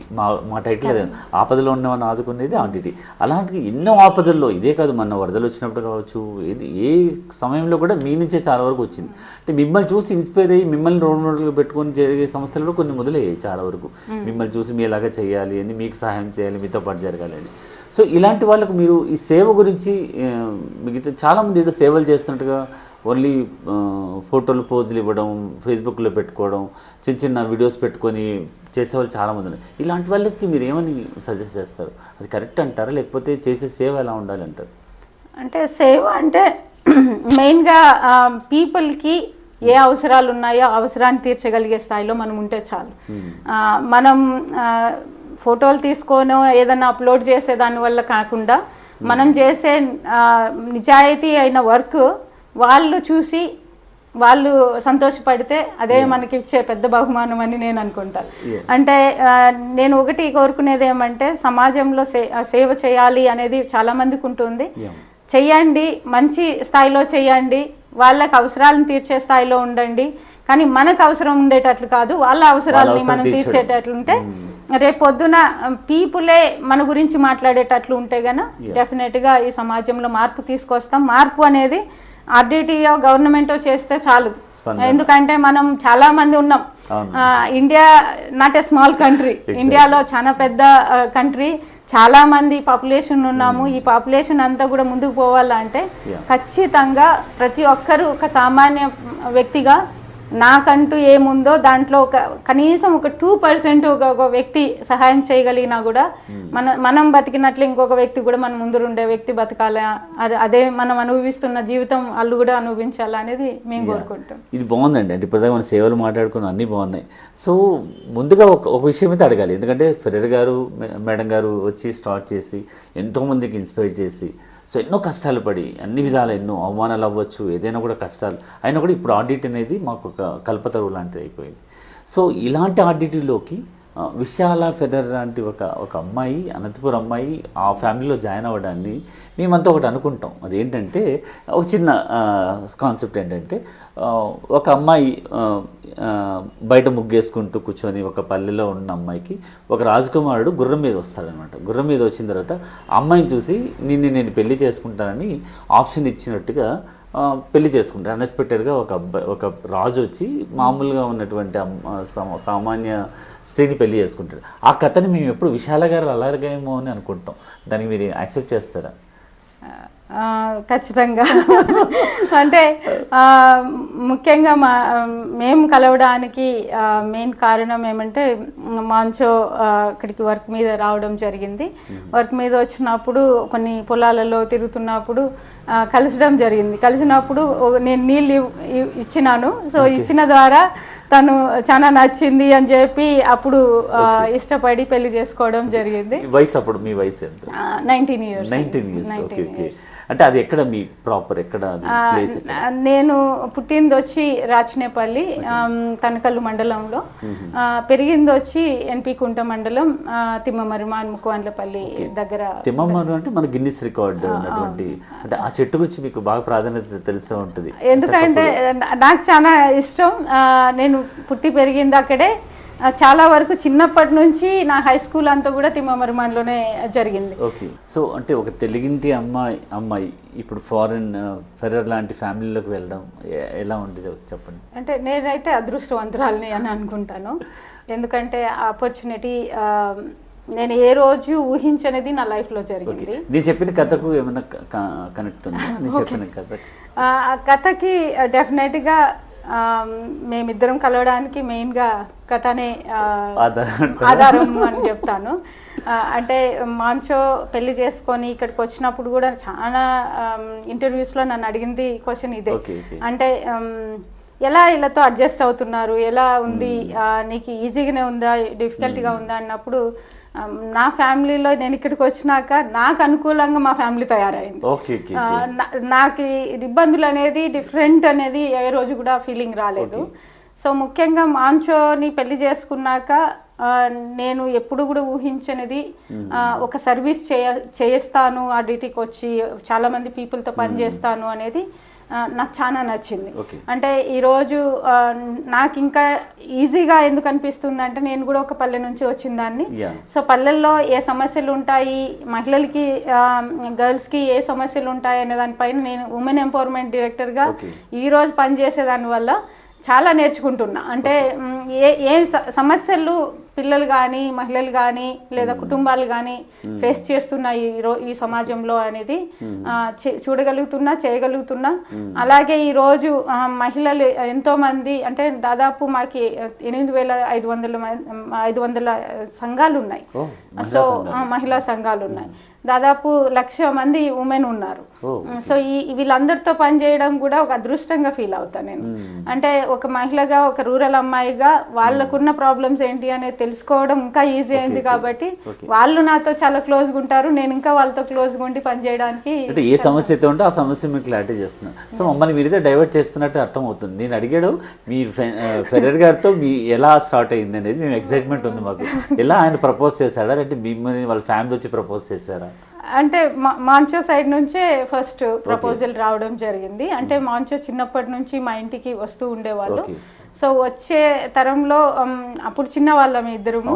సో హాలిడేస్ తనకి ఎప్పుడైతే హాలిడేస్ ఉండేటో ఆ హాలిడేస్కి బాబన్న అని చెప్పి మాకి అన్న ఉండేవాళ్ళు, మా తాత ఫ్రెండ్. సో మా అమ్మ వాళ్ళు అందరూ కూడా తనకు తెలుసు. సో అలాగా మాన్సూన్ కూడా హాలిడేస్లో తీసుకొచ్చినప్పుడు కలవడం జరిగింది. అలా కలిసినప్పుడు ఒకరోజు మాన్సూనే ప్రపోజ్ చేయడం జరిగింది. అంటే నేను ఇంటర్మీడియట్ ఉన్నప్పుడు. అప్పుడు నాకు కొంచెం ఆలోచన చేసి నన్నెందుకు పెళ్లి చేసుకోవాలనుకుంటున్నారు అనేది నేను ఆలోచన చేయడం జరిగింది. తర్వాత నన్ను పెంచిన అమ్మ ఎవరైతే ఉన్నారో అమ్మ అడిగింది, మాంచో ఇట్లా పెళ్లి చేసుకోవాలంటే నీకు ఇంట్రెస్ట్ ఉందా అంటే, నన్నెందుకు చేసుకోవాలనుకుంటున్నారు అని చెప్పి నేను అన్నాక తర్వాత తను మళ్ళీ మాట్లాడి ఇట్లా పెళ్లి చేసుకోవాలనుకుంటున్నాను. తర్వాత మా అత్తగారు కూడా ఏమేం పని చేస్తారు ముందే నాకు తెలియజెప్పడం జరిగింది. అంటే రోజు ఇంట్లో ఉంటారు అనేది కాదు, ఎందుకంటే మన సిచ్యువేషన్స్ డిఫరెంట్ ఉన్నాయి. ఆర్గనైజేషన్లో తను అంటూ ఏమేం పనులు చేస్తారు. సో ఈ పనులన్నిటికి కూడా నువ్వు యాక్సెప్ట్ చేస్తే నీకు కంఫర్టబుల్గా ఉండాలి, తనకు కూడా కంఫర్టబుల్గా ఉండాలి, ఈవెన్ ఫ్యామిలీ లైఫ్ కూడా అలా ఉంటుంది అని చెప్పి. సో ఇవన్నీ నాకు ముందే తెలిసిన దానివల్ల ఫ్యామిలీలో నేను మాంచోని పెళ్లి చేసుకునే దానికి కానీ ఈ కంఫర్టబుల్గా అనే ఫీలింగ్ నాకు వచ్చేసింది. అంటే ఒక సేవ చేసే ఫ్యామిలీలోకి మీరు వెళ్ళి మీ తరపున కూడా సేవలు జరుగుతున్నాయి కాబట్టి నిజంగా దైవ సంకల్పం అనే చెప్పాలి. ఎందుకంటే ఒక జంటని కలపడం అనేది ఒక దేవుడు ఆజ్ఞ అనమాట. సో ఆ దేవుడు మిమ్మల్ని కలిపాడు, మన ఇండియన్ అమ్మాయిని ఫారెన్ వాళ్ళతో కలపడం, మీరు వాళ్ళతో కలిసి సేవలు చేయడం, మీలో ఉన్నటువంటి ఈ యొక్క మహిళల మీద ఉన్నటువంటి అవ్వచ్చు, ఏదైనా అవ్వచ్చు, అన్ని ఇంప్రూవైజేషన్స్ చాలా బాగా అవుతున్నాయి. మేము కూడా చాలా చూస్తున్నాం మీరు చేస్తున్న ప్రతి ఒక్క ఈ లేడీస్ ఎంపవర్ మీద వాటి మీద. సో ఇలా కాకుండా ఈ వైద్యపరంగా అంటే ఇంకా ఏం కొత్తదనం తీసుకొస్తుంది? ఇప్పటిదాకా మనకు ఎయిడ్స్ హాస్పిటల్ ఉంది, తర్వాత క్షయ సంబంధించిన అన్నీ ఉన్నాయి. ఇంకా కొత్తగా ఏమైనా డెవలప్మెంట్స్ మెడికల్ పరంగా? అంటే మెడికల్ పరంగా మనం ఆటోమేటిక్గా ఎప్పుడు చేస్తున్నవి కంటిన్యూ చేస్తున్నాము. ముఖ్యంగా గైనకాలజీ డిపార్ట్మెంట్లో మనం ఎక్కువగా ఫోకస్ చేస్తున్నాం. కళ్యాణ్ దుర్గ్ ఇప్పుడు టోటల్గా మనకు 3 హాస్పిటల్స్ ఉన్నాయి. రూరల్ హెల్త్ క్లినిక్ వచ్చి మాకు మన్ననూరు, అచ్చంపేట, తెలంగాణలో ఉంది. సో అక్కడ ఎందుకంటే చెంచులకి చాలా అవసరం అని చెప్పి మనకి ఇక్కడ కూడా ఉండేటివి, కానీ తర్వాత క్లోజ్ చేయడం జరిగింది. ఎందుకంటే మనకి పిహెచ్సిస్ గవర్నమెంట్ ఇవి చాలా ఎక్కువ వచ్చినాక రూరల్ హెల్త్ క్లినిక్స్ ఇక్కడ ఉండొద్దు అని చెప్పి మనం గవర్నమెంట్ డిసిషన్ తీసుకొని క్లోజ్ చేయడం జరిగింది. కానీ మన్ననూరు ఇంకా కంటిన్యూ అవుతుంది. కానీ ఇక్కడ అనంతపూర్ తీసుకుంటే దాదాపు మనకు బత్తలపల్లి, కళ్యాణ్ దుర్గం అండ్ కనేకల్ ఈ 3 హాస్పిటల్స్ మనకు పెద్ద ఎత్తున జరుగుతున్నాయి. రోజు మనం అన్ని స్థాయిలో కూడా వాళ్ళకి సపోర్ట్ అనేది, ఇప్పుడు స్పాన్సర్ చిల్డ్రన్ అనుకోండి, స్పాన్సర్ చిల్డ్రన్కి టోటల్ ఫ్రీ ఆఫ్ కాస్ట్ కింద చూస్తాం. అండ్ అదే మన కమ్యూనిటీ పీపుల్ అనుకోండి 25% మాత్రమే వాళ్ళు కాంట్రిబ్యూషన్ పే చేస్తారు. సో రిమైనింగ్ 75% మనం ఆర్గనైజేషన్ బేర్ చేస్తాం. సో ఇక్కడ మెయిన్గా ఏమంటే దాదాపు ఒక మంత్కి డెలివరీస్ తీసుకుంటే కళ్యాణ్ దుర్గ్ హాస్పిటల్లోనే 700 నుంచి 800 డెలివరీలు అవుతాయి. సో అలా మనం తీసుకుంటే దాదాపు 1500 డెలివరీలు, 1000 నుంచి 1200, 1500 వరకు ఎవ్రీ మంత్ డెలివరీస్ని మనం చేస్తున్నాము. అంటే మెయిన్గా ట్రస్ట్ ఉంది పీపుల్ దగ్గర. అంటే బయటకు పోతే సిజేరియన్ చేస్తారు, లేదంటే డిఫరెంట్ ట్రీట్మెంట్ ఇస్తారు, కానీ కాస్ట్ పరంగా కూడా బయట ఎక్కువగా ఉంది. కాబట్టి ఇక్కడ ఏమంటే మనకు ఎప్పుడు కూడా మనతో మాట్లాడేది నమ్మకం ఒకటి, క్లీన్లీనెస్ ఒకటి. సో ఈ రెండిటి మీద, హైజీన్ పైన కూడా చాలా మంది మన దగ్గరికి వచ్చిన వాళ్ళు ఇక్కడే మేము చూపించుకోవాలి. ఈరోజు నేను ఈవెన్ నారాయణ హాస్పిటల్కి వెళ్తే కూడా బెంగళూరులో అక్కడ పనిచేసే స్టాఫ్ నేను బత్తలపల్లిలో డెలివరీ అయినా అని చెప్తారు. అంటే అక్కడ అన్ని ఫెసిలిటీస్ ఉన్నాయి, కానీ వాళ్ళు ఇక్కడికి వచ్చి మన ఆంధ్ర పీపులే అక్కడ పనిచేస్తున్నారు.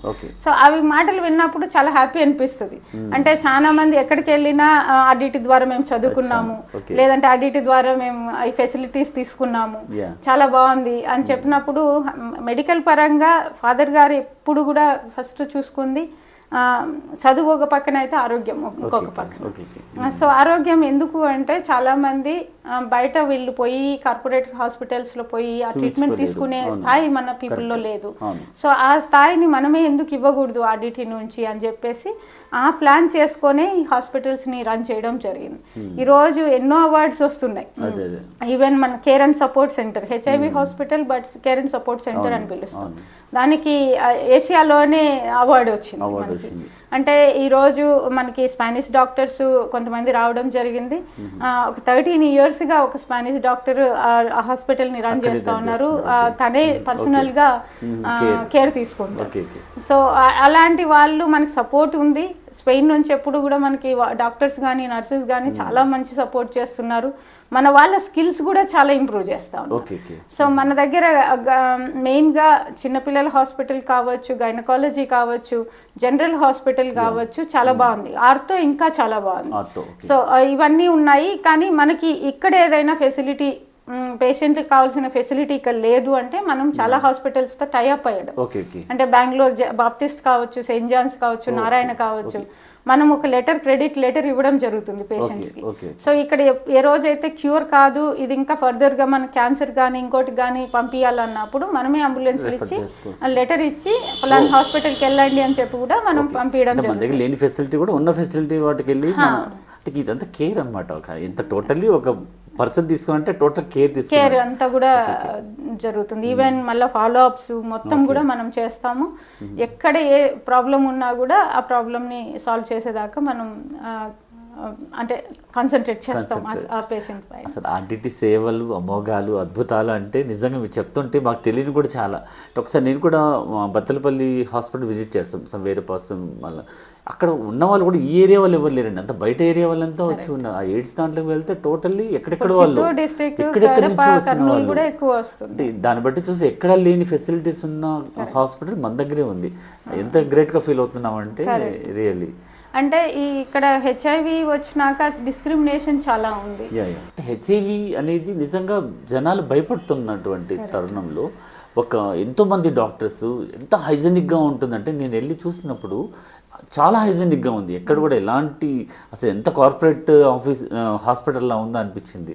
అసలు నిజంగా చాలా వండర్ అండి ఆ విషయంలో మాత్రం ఈ హెచ్ఐవిస్ గురించి చూస్తున్నప్పుడు. మనం చాలామంది పేషెంట్స్ని మన డిస్ట్రిక్టే కాదు ఇతర డిస్ట్రిక్ట్లు కూడా, అంటే పక్కన చిత్తూరు కావచ్చు, కడప కావచ్చు, కర్నూలు కావచ్చు, ఎవరైనా కూడా అక్కడికి వచ్చి ట్రీట్మెంట్ తీసుకునేకి అవకాశం ఇచ్చాం. అంటే ఇక్కడ అవకాశం మెయిన్గా ట్రీట్మెంట్ మనకి గవర్నమెంట్ కూడా ఆ ట్రీట్మెంట్ ఏఆర్టీ మెడిసిన్ అని చెప్పి ఇవ్వడం జరుగుతుంది.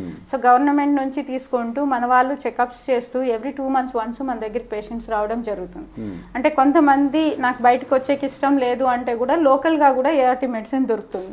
కాకపోతే మెడిసిన్ డైరెక్ట్ తీసుకునే కంటే చెకప్స్ చేసుకొని మెడిసిన్ తీసుకోవడం అనేది బాగుంటుంది. సో దాంతో పాటు ఒక మంచి న్యూట్రిషన్ కూడా తీసుకోవాల్సిన అవసరం ఉంది.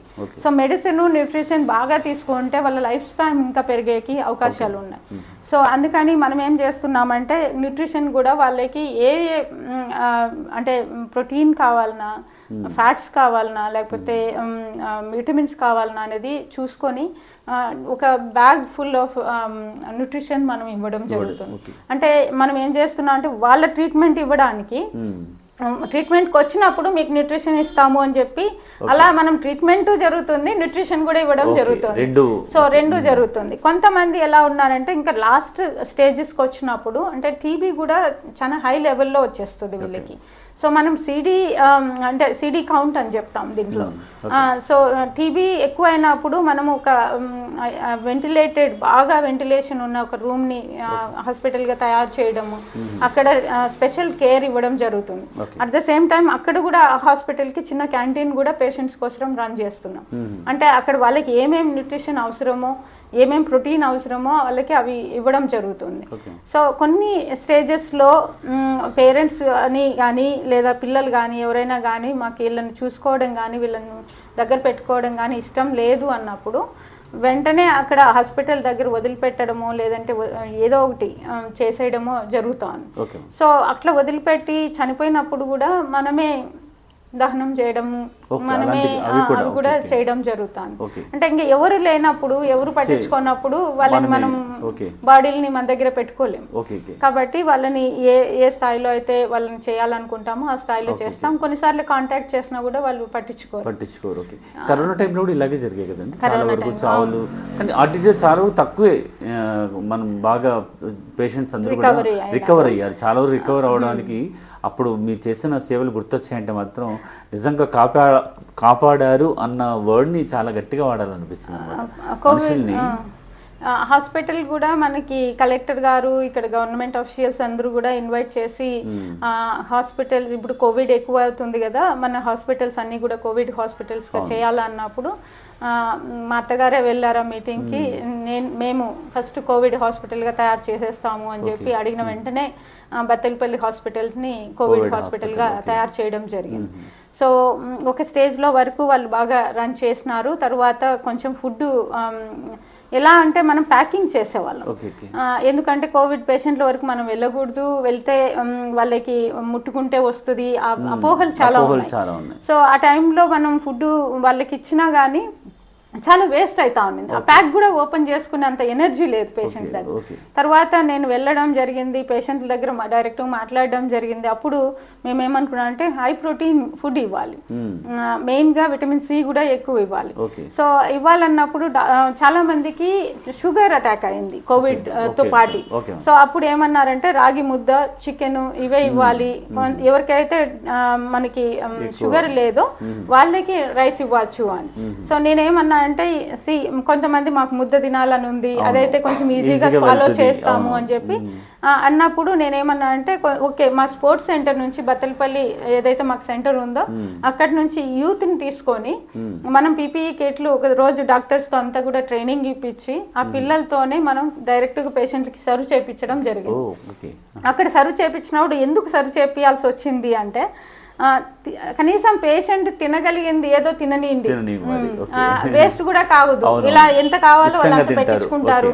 సో నేను కూడా వాళ్ళ దగ్గరికి వెళ్ళి పేషెంట్ దగ్గర రోజు మాట్లాడినప్పుడు మాకు ఇప్పుడు ధైర్యం వస్తుంది. మా దగ్గరికి ఎవరు రారు, ఎవరు మాట్లాడరు అని అనుకున్నాం, కానీ ఈ రోజు అంటే మాకు నర్సింగ్ కాలేజ్ ఉండేది, అది ఒక రిసార్ట్స్ లాగా ఉంటుంది అన్నమాట. సో అక్కడే మనము పేషెంట్లు అందరినీ అకామిడేట్ చేసాము.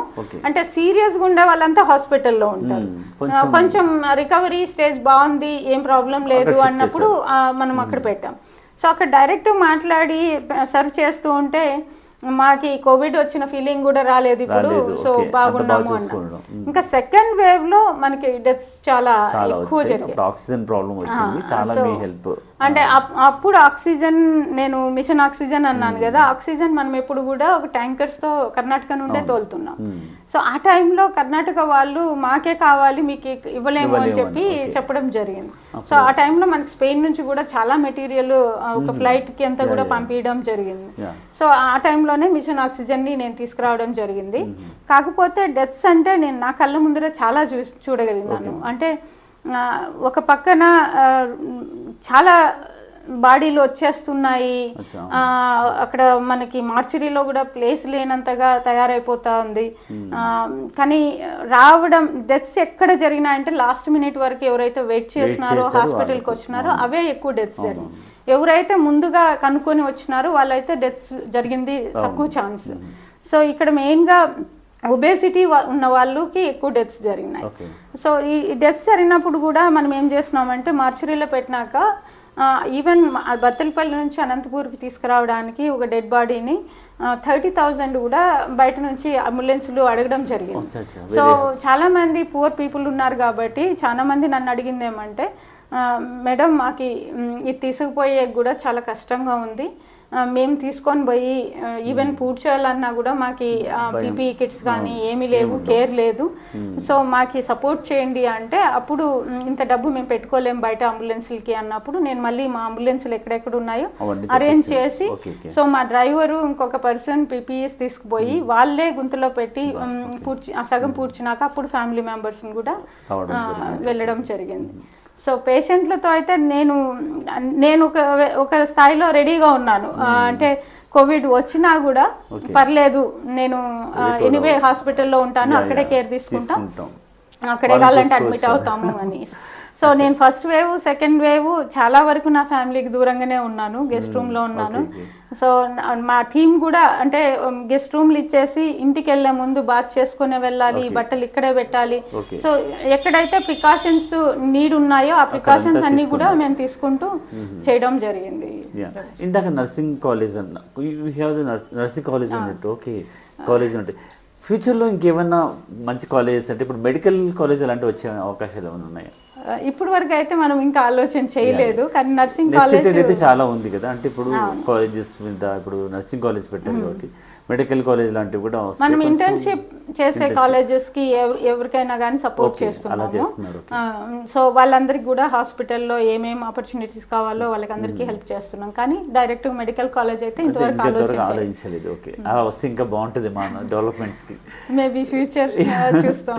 సో యాక్చువల్గా ఆర్డిటికి టోటల్గా ఫారెన్ ఫండే వస్తుంది అన్న ఒక బయట వినికిడి అంటారు. ఇది బయట నుంచి వచ్చే ఫండా లేకుంటే మనం ఇక్కడ రొటేషన్లో చేసే ఫండా? ఇది అంటే మెయిన్లీ మనకి మెయిన్ రిసోర్సెస్ వచ్చి స్పెయిన్ నుంచే, ఎందుకంటే ఫాదర్ ఫెరర్ గారు అక్కడి నుంచే కాబట్టి మనకి ఫండ్స్ స్టార్టింగ్ నుంచి కూడా అంటే ఆర్డిటి స్టార్టింగ్ ఇనిషియల్ స్టేజెస్లో తీసుకుంటే ఫుడ్ ఫర్ వర్క్ అని వచ్చింది. అది మనకి దాదాపు అమెరికా నుంచి కొన్ని కంట్రీస్ నుంచి ఇవ్వడం జరిగింది. అప్పుడులా మీరు మూవీలో చూసినా కూడా అది అర్థమవుతుంది, అంటే ట్రైన్స్లో మనకి. సో అవి వచ్చినప్పుడు మనం బావిలు తవ్విస్తూ తవ్విన దానికి డబ్బు కాకుండా అప్పుడు ఫుడ్ అవసరం ఉన్నది కాబట్టి ఫుడ్ ఫర్ వర్క్ అని చెప్పి స్టార్ట్ చేశారు ఫాదర్ ఫెరర్ గారు. సో అది స్టార్టింగ్లో. ఇంకా మనం ముందుకు పోయే కొద్దీ నీడ్స్ని బట్టి మనం వర్క్ చేసుకుంటూ స్టార్ట్ చేసాం. ఇదంతా ఇప్పుడు రొటేషన్ కూడా ఎక్కువ ఉంది, అంటే ఇప్పుడు ఏ హాస్పిటల్ అవ్వచ్చు, లేదంటే ఇది రొటేషన్ నిరుద్యోగులకు ఉద్యోగాలు ఇప్పించి వాళ్ళకు చేసి అవన్నీ ఉన్నాయి. ఇంకా ముఖ్యంగా మనం చూసినప్పుడు ఫండ్స్ మనకి స్పెయిన్ నుంచే ఈ రోజు ఉండొచ్చు, కానీ యుఎస్ లో కూడా మనం స్టార్ట్ చేసినాం ఆఫీస్, జర్మనీలో కూడా స్టార్ట్ చేసాము. So even friends of RDT అని చెప్పి యూకేలో కూడా స్టార్ట్ చేసినారు. సో మెయిన్ రిసోర్సెస్ మనకి స్పెయిన్ అయినా అనంతపూర్ నుంచి కూడా ఇప్పుడు మనకి ఇండియా ఫర్ ఇండియా హుండీ కార్యక్రమం ఏదైతే ఉందో ఈ రోజు హుండీ అంటున్నాం. ఈవెన్ చాలా మంది గవర్నమెంట్ ఎంప్లాయీస్, ఆర్టీసీ ఎంప్లాయీస్ కావచ్చు, నెల నెల నా శాలరీలో 50 రూపాయలు కానీ 100 రూపాయలు కానీ నేను నా శాలరీ నుంచి డైరెక్ట్ డిడక్ట్ చేపిస్తానని చేసే వాళ్ళు కూడా దాదాపు మనకి 15,000 మంది ఉన్నారు. ఇలాంటి అవకాశాలు చాలా మందికి తెలియదు, దాని గురించి కొంచెం డీటెయిల్స్ చెప్పండి. ఎందుకంటే ఇప్పుడు చాలా మందికి ఉంటుంది చేయాలని, అది ఎలా అప్రోచ్ అవ్వాల్సి ఉంటుంది? అంటే ఇది మేము మా ఆఫీస్కి కాంటాక్ట్ చేసినా లేదంటే ఆర్డిటీ వెబ్సైట్కి డైరెక్ట్గా కూడా మీరు వెళ్ళగలిగితే అక్కడ డొనేషన్ అని డొనేట్ అనేసి ఒక వర్డ్ వస్తుంది. అక్కడ పోయి సెర్చ్ చేస్తే వాళ్ళు ఎంత చేయాలనుకుంటారు, ఈవెన్ 50 రూపాయల నుంచి ఎంతైనా కూడా చేయొచ్చు. లేదు వాళ్ళకి ఏదైనా పర్టికులర్ అంటే సెక్టర్లో అంటే ఉమెన్ కానీ లేదా హెల్త్ కానీ లేదా ఎకాలజీకి కానీ రైతులకు కానీ ఏదైనా కానీ చేయాలనుకుంటే పర్టికులర్ దానికి మాకు హెల్ప్ చేయాలని ఉందని కూడా మెసేజ్ పెట్టచ్చు. సో వాళ్ళు చేసేదానికి అవకాశం అయితే అక్కడ ఉంది. హెల్ప్ చేసేకి ఈవెన్ గవర్నమెంట్ ఎంప్లాయీస్ కానీ ఎనీ ఎంప్లాయీ నా బ్యాంక్ నుంచి నేను డైరెక్ట్గా డిడక్ట్ చేపిస్తాను అంటే ఒక లెటర్ ఇచ్చేసి కాంటాక్ట్ అయినారంటే ఆటోమేటిక్గా వాళ్ళ బ్యాంక్ అకౌంట్ నుంచి ఎన్ని ఇయర్స్ ఇవ్వాలనుకున్నారు కూడా అది వాళ్ళ ఇష్టం. ఇది మంచి ఫెసిలిటీ చెప్పారండి. అంటే చాలా మంది చూస్తున్నారు మనం ఎలా అప్రోచ్ అవ్వాలి. ఆ టైంలో మీరు లాంచ్ చేశారు, దాని ద్వారా డొనేషన్స్ చేసాం.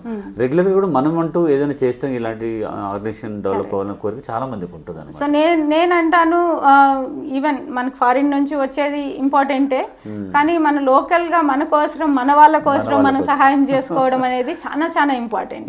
సో నేను అంటాను ఓకే 5,000 1,000 అంత కూడా ఇవ్వద్దండి. ప్రతి ఒక్క వ్యక్తి ఒక 50 రూపాయలు 100 రూపాయలు సేవ్ చేయగలిగిన ఇవ్వగలిగిన ఒక 100 మంది 200 మంది మనం కలిసిన ఒక మంచి కార్యక్రమాన్ని ముందుకు తీసుకుపోవచ్చు. ఒకసారి ఛాంపియన్స్ ఆఫ్ ఎడ్యుకేషన్ అనే కార్యక్రమాన్ని మనం ఒక 100 చిల్డ్రన్ అంటే కోవిడ్లో తల్లిదండ్రులను కోల్పోయిన పిల్లల కోసం మేము ఒక కార్యక్రమాన్ని చేయడం జరిగింది. దాన్ని ఛాంపియన్స్ ఆఫ్ ఎడ్యుకేషన్ అని చెప్పి పెట్టడం జరిగింది. సో అక్కడ మనకు అనంతపూర్లో మన టౌన్లో వాళ్ళనే కొంతమందిని గ్యాదర్ చేసి మాకి ఒక చైల్డ్కి ఒక 60,000 ఒక 1 year ఎడ్యుకేషన్కి మనం ప్లాన్ చేయడం జరిగింది. సో 60,000 ఒక 5 మంది కావచ్చు 10 మంది కావచ్చు ఒక్కొక్క చైల్డ్కి హెల్ప్ చేసిన వాళ్ళు ఉన్నారు. సో ఈవెన్ ఇప్పుడు కొంతమంది డోనర్స్ ఉన్నారు అనంతపూర్లో. ఒక చైల్డ్కి 60,000 ఎవ్రీ ఇయర్ నేను ఉంటాను చదివించండి అని చెప్పి ఇచ్చే వాళ్ళు కూడా చాలా మంది ఉన్నారు. సో అట్లాంటి వాళ్ళు లైక్ అడాప్షన్ లాగా నేను ఈ చైల్డ్ కి అంటే నాకు గర్లే కావాలంటే గర్ల్ని ఇస్తున్నాం, మనం బాయ్ కావాలంటే బాయ్ని ఇస్తున్నాం, వాళ్ళకి ఏ ఇయర్లో ఎడ్యుకేషన్లో ఉన్నారని చెప్తున్నాం. చాలా మంది తల్లిదండ్రులు లేని అంటే పిల్లలు లేని తల్లిదండ్రులు వీళ్ళని అడాప్ట్ చేసుకొని చదివించడం కూడా జరుగుతాను. సో వాళ్ళ పెళ్ళిళ్ళకి కూడా మేమే ఉంటాము, మాకు ఈ చైల్డ్ మాకు పుట్టిన దాంతో సమానం అని చెప్పి కూడా చెప్పడం జరుగుతాం. చాలా అచీవ్మెంట్స్ కదండి. ఇలాంటి అచీవ్మెంట్ చూసినప్పుడు వి ఫీల్ ఎంత హ్యాపీ అంటే మనం చేసిన సేవని మనం కళ్ళారా చూస్తున్నట్టుగా అనిపిస్తుంది. సో ఇలా ఉంటే మీకు పిల్లలు గురించి మాకు ఇంతవరకు సరిగా ఇన్ఫర్మేషన్స్ తెలియదు. అంటే పిల్లలు ఇంతవరకు ఎక్కడ బయట కనిపించలేదు. ఎంతమంది పిల్లలు, ఏం చేస్తున్నారు పిల్లలు? నాకు 2 కూతుర్లు. ఒక అమ్మాయికి 21 years, ఒక అమ్మాయికి 17 years.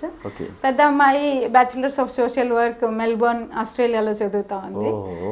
సో చిన్న అమ్మాయి బెంగళూరులో చదువుతుంది. నెక్స్ట్ ఇయర్ స్పెయిన్కి వెళ్ళి తను చదువుతుంది. వాళ్ళ పేర్లు తెలుసుకోవచ్చు. Charitha Ferrer and Arya Ana Ferrer. Arya, okay. అంటే మంచి పేర్లు మాత్రం చాలా సెలెక్టివ్గా మన తెలుగు పేర్లు పెట్టారు. అది అడగడం ఏంటంటే ఎలాంటి పేరు పెట్టారో తెలుసుకోవాలని. మన ఇండియన్ నేమ్స్ అంటే మేకింగ్ ఆఫ్ హిస్టరీ అనే వర్డ్ని తీసుకొని నేను చరిత అని పెట్టడం జరిగింది. Charitha is a world name, but నాకు చరిత అనేది చాలా నచ్చింది. సో చరిత ఫెరర్ అనేది యాడ్ చేయడం జరిగింది. ఇంకా ఆర్య వచ్చి బాయ్కి గర్ల్కి ఇద్దరికి ఉండే. నేను ప్రెగ్నెంట్గా ఉన్నప్పుడు ఎవరైనా కానీ ఆర్య నేమ్తో పెట్టాలి. అక్కడ ఆనా అని పెట్టడానికి మా అత్తగారి పేరు. సో ఒకవేళ బాయ్ ఉంటే ఆర్య విసెంత ఫెరర్ పెట్టాలని, గర్ల్ అయితే ఆర్య ఆనా ఫెరర్ పెట్టాలని ముందే డిసిషన్ తీసుకొని నేమ్ పెట్టడం. సో అంటే పిల్లలు కూడా వాళ్ళ భావాలు కూడా ఇలాగే ఉన్నాయంటారు. ఇప్పటిదాకా ఏమైనా అనిపించాయి మీరు ఆర్డిటీ ద్వారా చేస్తున్నటువంటి పిల్లల మీద ఎలా ఉంది స్ట్రెస్?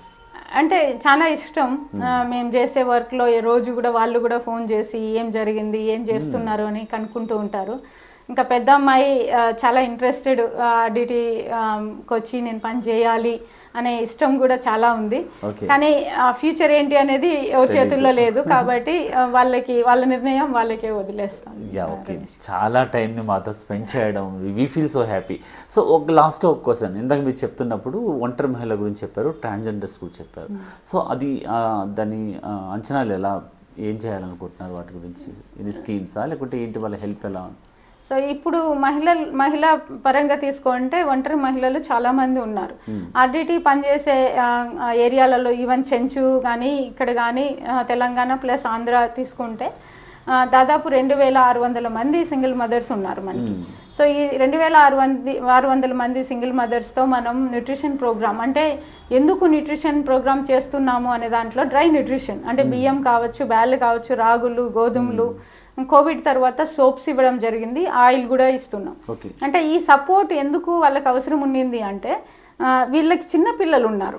సో చిన్నపిల్లలు ఉన్నప్పుడు వీళ్ళు కూలికి పోయి కష్టపడి పని చేసుకొని వచ్చి పిల్లల్ని చూసుకునే స్థాయిలో వాళ్ళకి లేదు. కనీసం 20 రోజులకి మనం ఇవ్వగలిగితే 10 రోజులు వాళ్ళు ఎట్లా కష్టపడి సంపాదించుకొని ఉంటారు.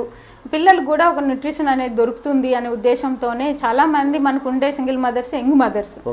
సో ఆ చిన్న పిల్లలు ఉన్నప్పుడుగానే భర్తలు చనిపోవడం జరిగింది. సో వీళ్ళందరికీ నేను ఒక 3 రీజన్లలో ఒక ఎక్స్పెరిమెంట్ చేయడం జరిగింది సింగిల్ మదర్స్కి. అంటే వీళ్ళకి ఏమైతే అంటే మేము న్యూట్రిషన్ ఇచ్చేదాని వల్ల పెద్ద హెల్త్ పరంగా న్యూట్రిషన్ పరంగా వాళ్ళు బెనిఫిట్ పొందుతున్నారు. కానీ వాళ్ళ కాళ్ళపైన వాళ్ళు నిలబడాలి అంటే ఏదో ఒక రకమైన వ్యాపారం పెట్టియాలా అనేది నా యొక్క ఆలోచన. సో అందుకని నేనేం చేస్తున్నానంటే మీకు ఏ వ్యాపారం అయితే చేసుకోగలుగుతారో అది చెయ్యండి అని చెప్పి మనం మొదలు పెట్టడం జరిగింది. ఇప్పుడు బత్తలపల్లి, కళ్యాణ్ దుర్గం, మడకసిర ఈ 3 రీజన్లలో తీసుకుంటే ఒక్కొక్క దగ్గర ఒక 100 మంది ఈ రోజు బిజినెస్ ఉమెన్, అంటే 300 మంది 3 రీజన్లలో 300 మంది ఈ రోజు బిజినెస్ ఉమెన్ గా తయారయ్యారు. వీళ్ళు ఏదైతే ఇంట్రెస్ట్ ఉందో, అంటే ఈ రోజు నర్సరీ రన్ చేస్తున్నారు, తర్వాత పిగరీ యూనిట్ రన్ చేస్తున్నారు, చికెన్ ఫార్మ్ రన్ చేస్తున్నారు, బఫెలోస్ ఉన్నాయి, కౌస్ ఉన్నాయి, చిన్న సూపర్ మార్కెట్స్ రన్ చేస్తున్నారు.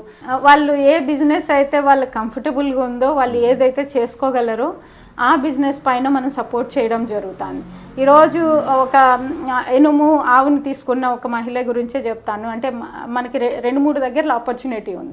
ఒకటి ప్రాజెక్ట్ ద్వారా అనిమల్ తీసుకుంది, ఇంకొకటి మహిళా అభివృద్ధి నిధి నుంచి ఇంకొక అనిమల్ తీసుకుంది ఒక మహిళ లేపాక్షి దగ్గర. సో ఈమె అంటే వాళ్ళ ఊర్లో చాలా మందికి మనము ఇంకొక ప్రోగ్రామ్స్ కింద కూడా ఎనుములు ఆవులు ఇవ్వడం జరిగింది. కాబట్టి ఈమె ఒక ఆలోచన చేసింది, నేను డైరీ రన్ చేస్తాను. సో ఆమె ఆవులతో పాటు పాలు పిండుకుంటూ మిగతా ఉమెన్తో కూడా పాలు కలెక్ట్ చేసి ఒక డైరీని రన్ చేయడం జరుగుతుంది. సో ఇలాంటివి అన్నీ కూడా, అంటే ఈరోజు వెజిటబుల్ మార్కెట్స్ రన్ చేస్తున్నారు, తర్వాత పూలు ల్యాండ్ లీజ్కి తీసుకొని పూల మార్కెట్ని రన్ చేస్తున్నారు. ఈరోజు వీళ్ళు మీడియేటర్గా ఉండి మండీలకి సప్లై చేస్తున్నారు. సో ఈ దీంట్లోనే ఇంకా నేనేం చేస్తున్నానంటే ఈ 300 మంది బిజినెస్లో సెటిల్ అయినాక ఒక 23 మందిని సింగిల్ మదర్స్ని ఆటో డ్రైవర్స్గా తయారు చేయడం. సో ఆటో డ్రైవింగ్ ఎట్లా అంటే ఈ ఎవ్రీ రీజన్లో ఒక 2 నుంచి 3 ఉమెన్ని తీసుకోవడం జరిగింది. సో ఈరోజు శ్రీశైలం అడవుల్లో కూడా ఒక 2 ఉమెన్ ఉన్నారు. సో ఎవ్రీ రీజన్, ఆదోని కావచ్చు, ఇక్కడ మడకసిర కావచ్చు, అనంతపురం కావచ్చు, అంటే అనంతపురంలో బీకేఎస్, బత్తలపల్లి, కదిరి. సో ఈ 23 మందిని ఫస్ట్ ట్రయల్ కింద నేను రన్ చేశాను. అంటే మనము వాళ్ళు కాంట్రిబ్యూషన్ ఆటో కోసం 10,000 ఇచ్చారు. దాదాపు మనము 3 లక్షల రూపాయలు మనం పెట్టి వాళ్ళకి ఆటోలు కొనియడం జరిగింది. సో ఈ రోజు దాదాపు ఎంత లేదన్నా ఇన్కమ్ ఒక 1000 నుంచి 1500 ఒక ఉమెన్ రన్ చేయగలుగుతున్నారు. అంటే వాళ్ళు ఎట్లా ఉన్నారంటే కొన్ని స్కూల్స్కి ఒప్పుకోవడం, అంటే పిల్లల్ని డ్రాప్ చేయడానికి కానీ, తర్వాత టీచర్స్ని డ్రాప్ చేయడం కానీ, తర్వాత ఆ టైం అయినాక మళ్ళీ వెజిటబుల్ మార్కెట్ని రన్ చేయడం, ఆటోలను పెట్టుకొని వెజిటబుల్ మార్కెట్ని రన్ చేయడం.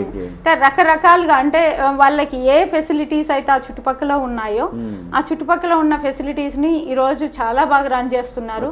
15,000 to 20,000 వాళ్ళు ఇన్కమ్ ఈజీగా వాళ్ళు తీసుకోగలుగుతున్నారు. సో ఈరోజు ఎందుకు ఆటో తీసుకున్నాము అనే దానికి చాలా కారణాలు ఉన్నాయి. అంటే ఈక్వాలిటీ అనేది రావాలి అంటే ఆటో డ్రైవింగ్ అనేది పెద్ద స్ట్రెంగ్త్ తో అవసరం లేదు. సో ఉమెన్ అనేది మెన్ అనేది తేడా లేకోకుండా ఒక ఉమెన్ కూడా చేయగలదు అనే దానికి సమాజంలో నేర్పించడానికి కోసమే నేను ప్రయత్నం చేశాను. లేడీస్ అన్నింట్లోనూ ఉన్నారు, లేరు చెప్పండి, అన్నింటిలోనూ 1 month ట్రైనింగ్ ఇచ్చి సెల్ఫ్ డిఫెన్స్ కూడా వాళ్ళకి నేర్పించడం జరిగింది. తర్వాత మినిమం రిపేర్స్ ఆటోకి ఏమేమి చేసుకోవచ్చు అనేది నేర్పించినాము. తర్వాత వాళ్ళకి సెల్ఫ్ ఎస్టీమ్ కూడా, అంటే నాకు భర్త లేడు కదా, సపోర్ట్ లేదు కదా అనే చాలా మంది అనుకునే స్థాయిలో వీళ్ళకి సెల్ఫ్ ఎస్టీమ్ ని ఎట్లా బిల్డప్ చేయాలా, పర్సనాలిటీ డెవలప్మెంట్ మీద ఎట్లా సపోర్ట్ చేయాలని చెప్పి 1 month మా దగ్గర క్యాంపస్ లో పెట్టుకొని ఈ ట్రైనింగ్ ఇస్తూ మేము సెల్ఫ్ డిఫెన్స్ కూడా వాళ్ళతో నేర్పిస్తూ వాళ్ళకి సెల్ఫ్ ఎస్టీమ్ ని బిల్డప్ చేయడం జరిగింది. సో వీళ్ళందరూ కూడా బాగా నేర్చుకొని ఈ రోజు సక్సెస్ఫుల్ ఉమెన్ గా 23 ఉమెన్ ఈ రోజు అనంతపూర్ టౌన్ నుంచి చాలా మంది రిక్వెస్ట్ చేస్తున్నారు, వాళ్ళకు కూడా చేయాలనేది కోరిక ఉంది. ట్రాన్స్జెండర్స్ అయితే ఈ రోజు గుంతకల్లు పైలట్ ప్రోగ్రామ్ గా చేయడం జరుగుతుంది. ఇంకా ఉరవకొండ, కనేకల్, రాయదుర్గం, గుత్తి, పామిడి, సో ఈ ఏరియాలలో నేను చేస్తున్నాము. సో ముఖ్యంగా వాళ్ళకి డిస్క్రిమినేషన్ అనేది చాలా చాలా ఎక్కువ ఉంది. ఎందుకంటే ఒక ట్రాన్స్జెండర్ గా ఒక చైల్డ్ చెప్పినప్పుడు వాళ్ళ ఫ్యామిలీలో నుంచి వెలివేయడం జరుగుతుంది. సో వెలివేసినాక ఒక కమ్యూనిటీలోకి, ట్రాన్స్ కమ్యూనిటీలోకి వాళ్ళు వెళ్ళి ఒక లీడర్ దగ్గర ఉండాల్సి వస్తుంది. సో వాళ్ళు ఎట్లా అంటే రోజు వీళ్ళు రోడ్డు పైన అడుక్కుంటున్నారు అనేది మనం చూస్తున్నాం. కానీ రోడ్డు పైన అడుక్కునే దానికి బ్యాక్గ్రౌండ్ చూసినప్పుడు చాలా చాలా ఉన్నాయి. సో ఇవన్నీ చూసినప్పుడు నాకంటూ ఒక ఇల్లు లేదు, ఇప్పుడు రోడ్డు పైన అడుక్కునేది తగ్గాల అంటే ఎక్కడో దగ్గర ఎవరెవరు సపోర్ట్ చేయాలన్నప్పుడు నేను ఒకటే అడిగాను, మీరు ఏం చేసుకోగలుగుతారు, మీరు గౌరవంగా బతకాలంటే సమాజంలో అని చెప్పి అడిగినప్పుడు వాళ్ళు 2 అడిగినారు మనల్ని. అంటే ఒకటి ఐజీపీ ఏదైనా బిజినెస్ పెట్టియాలా అంటే నాకు ఇల్లు ఉన్నంత వరకు బిజినెస్ కి సెక్యూరిటీ లేదు, సో నాకు ఇల్లు ఇవ్వండి, నేను రెంటెడ్ హౌస్ లో ఉంటాను. కానీ రెంటెడ్ హౌస్ కూడా ఎలా ఉంది అంటే మనం నార్మల్ పీపుల్ పోతే మేబీ అది 1000 రూపాయలు అవ్వచ్చు, కానీ వాళ్ళకి 1500 నుంచి 1800 ఎక్స్ట్రాగా అమౌంట్ ఇస్తారు. ఎందుకంటే వాళ్ళకి ఫ్రెండ్స్ రాకూడదు, తర్వాత ఎవరు కూడా కలిసే పరిస్థితులు ఉండకూడదు. కాబట్టి వాళ్ళు ఏం చేస్తారంటే మాకు హౌస్ ఇస్తారంటే మేము హౌస్ కట్టుకుంటాం, కానీ అక్కడ హౌస్ కావాలంటే చాలా వరకు మేము చేయాల్సి వచ్చింది. అంటే ఒక ఆధార్ లేదు, తర్వాత వాళ్ళకి మినిమం సర్టిఫికేట్స్ లేవు, రేషన్ కార్డు కూడా వాళ్ళ ఫ్యామిలీతో ఉంది, వీళ్ళతో లేదు. కాబట్టి ఆ ల్యాండ్ కూడా వాళ్ళకి కనీసం ఇల్లు కట్టాలంటే ఒక పీస్ ఆఫ్ ల్యాండ్ అనేది లేదు. సో మేము ఫస్ట్ పని చేయాల్సింది కనీసం ఐడెంటిటీ కార్డ్స్ కొన్ని తీసుకురావాలి అనేది మేము పని చేస్తున్నాం. ఎవరికైతే రేషన్ కార్డ్స్ ఉన్నాయో వాళ్ళకి మేము ఇల్లు కట్టేయడం మొదలు పెట్టాం.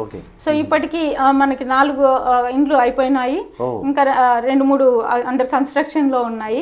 సో ఆల్రెడీ ఎవరికైతే ఇండ్లు అయిపోయినాయో వాళ్ళు ఆల్రెడీ బిజినెస్ కి ప్లాన్ చేయడం జరుగుతుంది. సేవ చేయడంలో మిమ్మల్ని మించలేరని మైండ్ పోతుంది అసలు. ఎందుకంటే ఏ రూట్లో కూడా ఎవరికి ఎలాంటి సాయం అందాలన్నా కూడా చేతునిస్తుంది ఆర్డిటి. సో చాలా చాలా విషయాలు తెలుసుకుని ఇంకా లాస్ట్ ఒక చిన్న క్వశ్చన్ మిమ్మల్ని అడిగారు. సో ట్రెడిషన్ అనేది మన భారత ట్రెడిషన్ని మీరు ఇప్పుడు కూడా ఎంత ఫాలో అవుతున్నారు? అంటే ఒక ఫారెన్ హస్బెండ్ ఫారినర్, మీ అత్తగారు అంతా ఫారినర్ అయినప్పుడు ఫారెన్ కల్చర్ లేకుండా ఇప్పుడు కూడా మీలో ట్రెడిషన్ మేము చూస్తున్నాం. ఇదేంటి అంటే అక్కడ వెళ్ళినప్పుడు కూడా ట్రెడిషన్గానే ఉంటారా బయటకు వెళ్ళినప్పుడు? సో నాకు మన ట్రెడిషన్స్ అంటే చాలా చాలా ఇష్టం. సో ఈవెన్ నాకు మన ఫెస్టివల్స్ కూడా చాలా ఇష్టం. ఈవెన్ సంక్రాంతి వస్తుంది తొందరలో, ఆ పండగ కూడా నేను పొంగల్ మనందరం ఎలా చేస్తాం మట్టి గుండెలోనే నేను పొంగల్ చేస్తాను. సో మా స్టాఫ్ని, మా పీపుల్ అంటే మా దగ్గర ఉండే ఫ్రెండ్స్ని అందరినీ కూడా ఇన్వైట్ చేసి అక్కడ చేస్తాను. కానీ ఒకటి ఏమంటే మా ఇంట్లో అందరూ చీరలు కట్టుకోరు కాబట్టి నాకు అవకాశం ఎక్కువగా ఉంది. అంటే మా అత్తగారు కావచ్చు, మా ఆడపడుచు కావచ్చు, వీళ్ళందరూ కూడా నేను చీరలు కట్టుకుంటాను కాబట్టి ఎక్కడికి పోయినా మా ఫ్యామిలీ కానీ ఫ్రెండ్స్ కానీ అందరూ నాకు చీరలు, బ్యాంగిల్స్ అందరు గిఫ్ట్ గా ఇస్తారు. సో మెయిన్ గా ఏమంటే నేను చీర కట్టుకోవడం నాకు ఎప్పుడు కూడా కంఫర్ట్. మా మామగారు కూడా ఒకటే మాట అన్నారు, నువ్వు పీపుల్ దగ్గరికి వెళ్ళినప్పుడు చీరలోనే వెళ్ళాలి. సో నేను పీపుల్ తో ఈరోజు మనం వేరే డ్రెస్ కూడా వేసుకోవచ్చు, కానీ నేను బిలీవ్ చేసేది ఏమంటే మనం పీపుల్ లాగా ఉంటేనే పీపుల్ మన దగ్గరికి వస్తారు. సో అందుకని మనం వాళ్ళలాగా ఉండాలి అనేది నేను కోరుకునేది. అందుకనే నేను వాళ్ళలాగా చీర కట్టుకున్నప్పుడు వాళ్ళు నాతో పాటే నేను వాళ్ళతో పాటే ఉండడానికి చాలా బాగా అనిపిస్తుంది. అది నేను ఎప్పుడు బిలీవ్ చేస్తాను. నాకు మన ట్రెడిషన్స్ అయితే చాలా చాలా ఇష్టం. సో ఒక 2 మాటలు సార్ గురించి 2 మాటలు చెప్పండి మంచి ఫెదర్ గురించి. మాంచోకి ట్రెడిషన్స్ చాలా ఇష్టం, అనంతపురం ట్రెడిషన్స్. అందుకే నన్ను సెలెక్ట్ చేసుకున్నాడేమో అనుకుంటాను నేను. అంటే మా ఇంట్లో కానీ మా అత్తగారితో మా మామగారితో ఒకప్పుడు ఫోటో తీసుకున్నాడు అనమాట మాంచో. తీసుకున్నాక నేను అడిగినప్పుడు అది లేదు అని చెప్పడం జరిగింది. తర్వాత నా పెళ్ళయ్యాక చూస్తే అది మా ఇంట్లోనే ఉంది ఫోటో. సో ఫ్రేమ్ కట్టించుకొని మా అత్తగారి బెడ్రూమ్ లో ఉండేది. సో ఈ ఫోటో ఇక్కడ ఎట్లా ఉంది అని అంటే ఇది చాలా ఇష్టం మాంచోకి, అందుకే పెట్టినారు అని అన్నారు. కానీ ఒకటేమంటే మా అత్తగారికి ఇక్కడ లోకల్ అమ్మాయిని చేసుకుంటానన్నప్పుడు కూడా మా అత్తగారికి మా మామగారికి చాలా నచ్చింది. అంటే ఓ మాంచో ఇక్కడ అమ్మాయిని చేసుకుంటాడు, చాలా బాగుంటుంది అని చెప్పి. మా పెళ్లి కూడా హిందూ మ్యారేజ్ అండి, తాళి కట్టడం అన్నీ ఉన్నాయి. ఈ రోజు కూడా నాకు తాళి చేయనుంటుంది. సో అంటే ఏవి కూడా మన ట్రెడిషన్స్ ని నేను ఎక్కడా కూడా వదులుకోను అనేది. ఈవెన్ కాలి మెట్టలు కూడా ఉంటాయి ఖచ్చితంగా. సో మాంచో కూడా ఇంట్లో చీరలు కొంటారు ఎక్కువ. పిల్లలు కూడా నా పిల్లలు ఈ రోజు ఆ ఏజ్ లో ఉన్న చీరలు అందరూ వాళ్ళిద్దరు కూడా కడతారు. సో అంటే ట్రెడిషన్స్ ని మనం ఖచ్చితంగా పోగొట్టుకోకూడదు అనేది నేను ఎప్పుడు కూడా కోరుకుంటాను. సో మనం ఉండొచ్చు, నేను డ్రెస్ వేసుకున్నా నన్ను అడిగే వాళ్ళు ఎవరు లేరు, కానీ మన కల్చరు మన వేలో మనం ఉండాలి అనేది నేను ఎప్పుడు కోరుకుంటాను. చాలా సూపర్ అండి. అంటే ఈరోజు మీతో చర్చించిన ఈ అన్ని విషయాల్లో కూడా ఒక సంస్థ సేవ చేసే తత్వం అనేది ఉండాలి. ఆ సేవ ఎలా అయినా చేయొచ్చు, ఏ విధంగా సేవ చేయొచ్చు అని మీ మాటల్లో తెలుసుకున్నాం. అది కూడా మా అనంతపురం ఆడపడుచు ఒక ఫారిన్ కంట్రీ వాళ్ళకు కోడలయ్యి మీరు కూడా ఈ యొక్క కార్యక్రమాల్లో పాల్గొంటూ ఆడిట్ ఎంతో డెవలప్ చేస్తున్నారు. ఆ డెవలప్మెంట్లో మీ వంతు బాధ్యత ఒక మహిళగా మీరు చేస్తున్న ప్రతి ఒక్క కార్యక్రమం కూడా డిఫరెంట్ అండ్ కనిపిస్తుంది. ఈవెన్ నేను స్పెయిన్ పోయినా ఇంట్లో పోతాను. ఇలా వెళ్తారా? ఎందుకంటే స్పెయిన్ లో కూడా చాలా కార్యక్రమాల్లో మీరు హిందూ డ్రెస్ లోనే రండి అని అడుగుతారు. అంటే నేను చీరలో గాజులు వేసుకొని వెళ్ళినప్పుడు అందరికి అన్ని ఫోటోలు రావేమో కానీ నా దగ్గరకు వచ్చి అందరూ చాలా మంది ఫోటోలు తీసుకుంటారు. అంటే మన ట్రెడిషన్ అంటే చాలా మందికి ఇష్టం, చాలా మందికి సంస్కృతి సాంప్రదాయాన్ని ఎవరు ఇష్టపడతారు. సో అది నేను ఎప్పుడు చూస్తున్నాను. అంటే వాళ్ళు అడగడం కూడా నాకు ముందే రిక్వెస్ట్ చేస్తారు, మీరు ఇక్కడ వచ్చినప్పుడు చీరనే కట్టుకోండి. స్పెయిన్ కి ఏదైనా స్పెషల్ ఈవెంట్స్, ఇంటర్నేషనల్ ఈవెంట్స్ జరిగినప్పుడు నేను సారీనే కట్టుకుంటాను, మన బ్యాంగిల్స్ వేసుకుంటాను, అవన్నీ ఉంటాయి. సో ఇప్పటిదాకా వచ్చిన అచీవ్మెంట్ అవార్డ్స్ ఒకసారి లాస్ట్ లో చెప్పేసి. సో మనకి ఆడిట్ కానీ మీకు కానీ సార్ కానీ వచ్చిన అవార్డ్స్ లో ఓకే, మనకి స్పోర్ట్స్ తరపున నుంచి మనకి రాష్ట్రీయ ఖేల్ రత్న అవార్డు ఇవ్వడం జరిగింది. మనకి మళ్ళీ కూడా అనంత పురస్కారం అవార్డు అప్పుడు సీఎం గారు చంద్రబాబు నాయుడు గారి చేతుల మీదుగా సిస్టర్ తీసుకోవడం జరిగింది. మళ్ళీ స్పెయిన్ నుంచి చాలా చాలా అవార్డ్స్ వచ్చాయి. ఇంకా మనకు అనంత అనుమత్యాల నుంచి లాస్ట్ జనవరిలో నేను తీసుకోవడం జరిగింది. దానికి ముందు సాక్షి న్యూస్ పేపర్ నుంచి కూడా రామోజీ ఫిలిం సిటీలో మనకి అవార్డు రావడం జరిగింది. అవార్డులు అయితే ఎప్పుడు వస్తూ ఉంటాయి, కానీ అవార్డులని నేను మా అత్తగారు ఒకటే అనుకుంటూ ఉంటాం. అంటే అవార్డు వచ్చింది అంటే నేను నువ్వు అని కాదు మనం పనిచేసేది, మనం అందరం ఒక టీమ్గా పనిచేస్తేనే ఈ అచీవ్మెంట్. సో ఇది ఆర్డిటీకి అంకితం అనేది మేము మాట్లాడతాం. అట్ ది సేమ్ టైం మన రెస్పాన్సిబిలిటీ ఇంకా కొంత పెరిగింది అనేది కూడా గుర్తు చేసుకుంటూ ఉంటాం అనమాట ఇప్పుడు. సో అండి థ్యాంక్ యూ సో మచ్. మీ అమూల్యమైనటువంటి అన్ని విషయాలు మీతో మాట్లాడుకున్నాం. ఆర్డిటీ అనే సంస్థ అనేది ఏంటి అనేది ప్రజలకు తెలిసేలాగా రీల్ విత్ రమేష్ ద్వారా మిమ్మల్ని ఈరోజు కలుసుకోవడం జరిగింది. So thank you so much madam గారు, మీతో ఈరోజు థ్యాంక్స్ అలాట్. సో ఒక్కటి నేను చెప్పాలనుకున్నా, చెప్దాం పర్లేదు. ఫాదర్ గారి నుంచి ఒక సెంటెన్స్ నాకు చాలా చాలా నచ్చిండేది, ఈవెన్ సిస్టర్ గారి నుంచి. అంటే ఫాదర్ గారు అన్నారు, ఈ పేదరికాన్ని నిర్మూలించడానికి చాలా చేతులు కావాలి, సో సహాయం చేసే చేతులు చాలా కావాలి అనే ఆలోచన ఇక్కడ ఉంది. కాబట్టి నాకు ఉండేది మాత్రం 2 చేతులే అని చెప్తారు. కానీ సమాజంలో ఈరోజు ఎంతోమంది సహాయం చేసే రెడీగా ఉన్నారు. కాబట్టి ఆ చేతులన్నింటినీ కలిపినప్పుడే ఈ సమాజాన్ని మనం మార్చగలమని నేను ఆలోచన చేస్తున్నాను. సూపర్, చాలా బాగా చెప్పారు. సో సిస్టర్ కూడా ఏం చెప్తారంటే సాధారణ వ్యక్తులే అసాధారణమైన పనులు చేయగలరు అనేది మేము నమ్ముతాం చాలా. సో ఈరోజు ఉమెన్ బ్యాంక్ కూడా స్టార్ట్ చేసామండి, కోఆపరేటివ్ బ్యాంక్. సో ఆ బ్యాంక్ కూడా కూడేరు కళ్యాణ్ దుర్గ్ ఒక ఎక్స్పెరిమెంట్ చేస్తున్నాను ఇప్పుడు. ఓన్లీ మహిళలకు సంబంధించిన బ్యాంక్. మహిళలకు సంబంధించింది. సో ఆ మండల కాన్సెప్ట్లో తీసుకుంటున్నా. దాదాపు మాకి ఒక 40 crores ఉంది అమౌంట్ అంటే మహిళా సంఘాల ద్వారా. సో అది వేరే బ్యాంకుల్లో పెట్టి దానికి వచ్చే ఇంట్రెస్ట్తో వేరే వాళ్ళు ఇప్పుడు బ్యాంక్లో వాళ్ళ సాలరీస్ అన్ని కూడా వాళ్ళకి మా ఇంట్రెస్ట్తో వస్తున్నాయి. సో అదే ఇంట్రెస్ట్ మా ఉమెన్ ఉపయోగించుకొని ఎందుకు వీళ్ళు డెవలప్ కాకూడదు అనే ఉద్దేశంతో మండల కోఆపరేటివ్ బ్యాంక్స్ని స్టార్ట్ చేయడం జరిగింది. సో అందుకే దానికి వాడతాను నేను ఎప్పుడు. సాధారణ వ్యక్తులు కూడా అసాధారణమైన పనులు చేయగలరు కూడా. ఎందుకంటే మా ఉమెన్ సింపుల్ ఉమెన్ ఈరోజు చాలా బాగా మాట్లాడగలరు, బాగా పనులు చేయగలరు. అది. సో విశాల గారు, అంటే ఆర్డిటి సేవలు చేస్తున్న విధానాన్ని చూస్తుంటే మాకు సేవ చేయాలనిపిస్తుంది. అంటే మాకు కానీ ఎంప్లాయీస్ కానీ చాలా మందికి సేవ చేసే అవకాశాన్ని ఏ విధంగా మీ దగ్గర మేము అప్రోచ్ అవ్వచ్చు, అంటే ఏదైనా సహాయం చేయాలంటే మేము ఏం చేయాలి? సో ఆర్డిటితో పాటు మీరు నడవాలి, సహాయం చేయాలి అని అనుకునే వాళ్ళకి www.rdtfef.org అనే దానికి వెబ్సైట్కి వెళ్ళి దాన్ని మీరు క్లిక్ చేస్తే డొనేషన్ అక్కడ కూడా డైరెక్ట్గా చేసే అవకాశం ఉంది.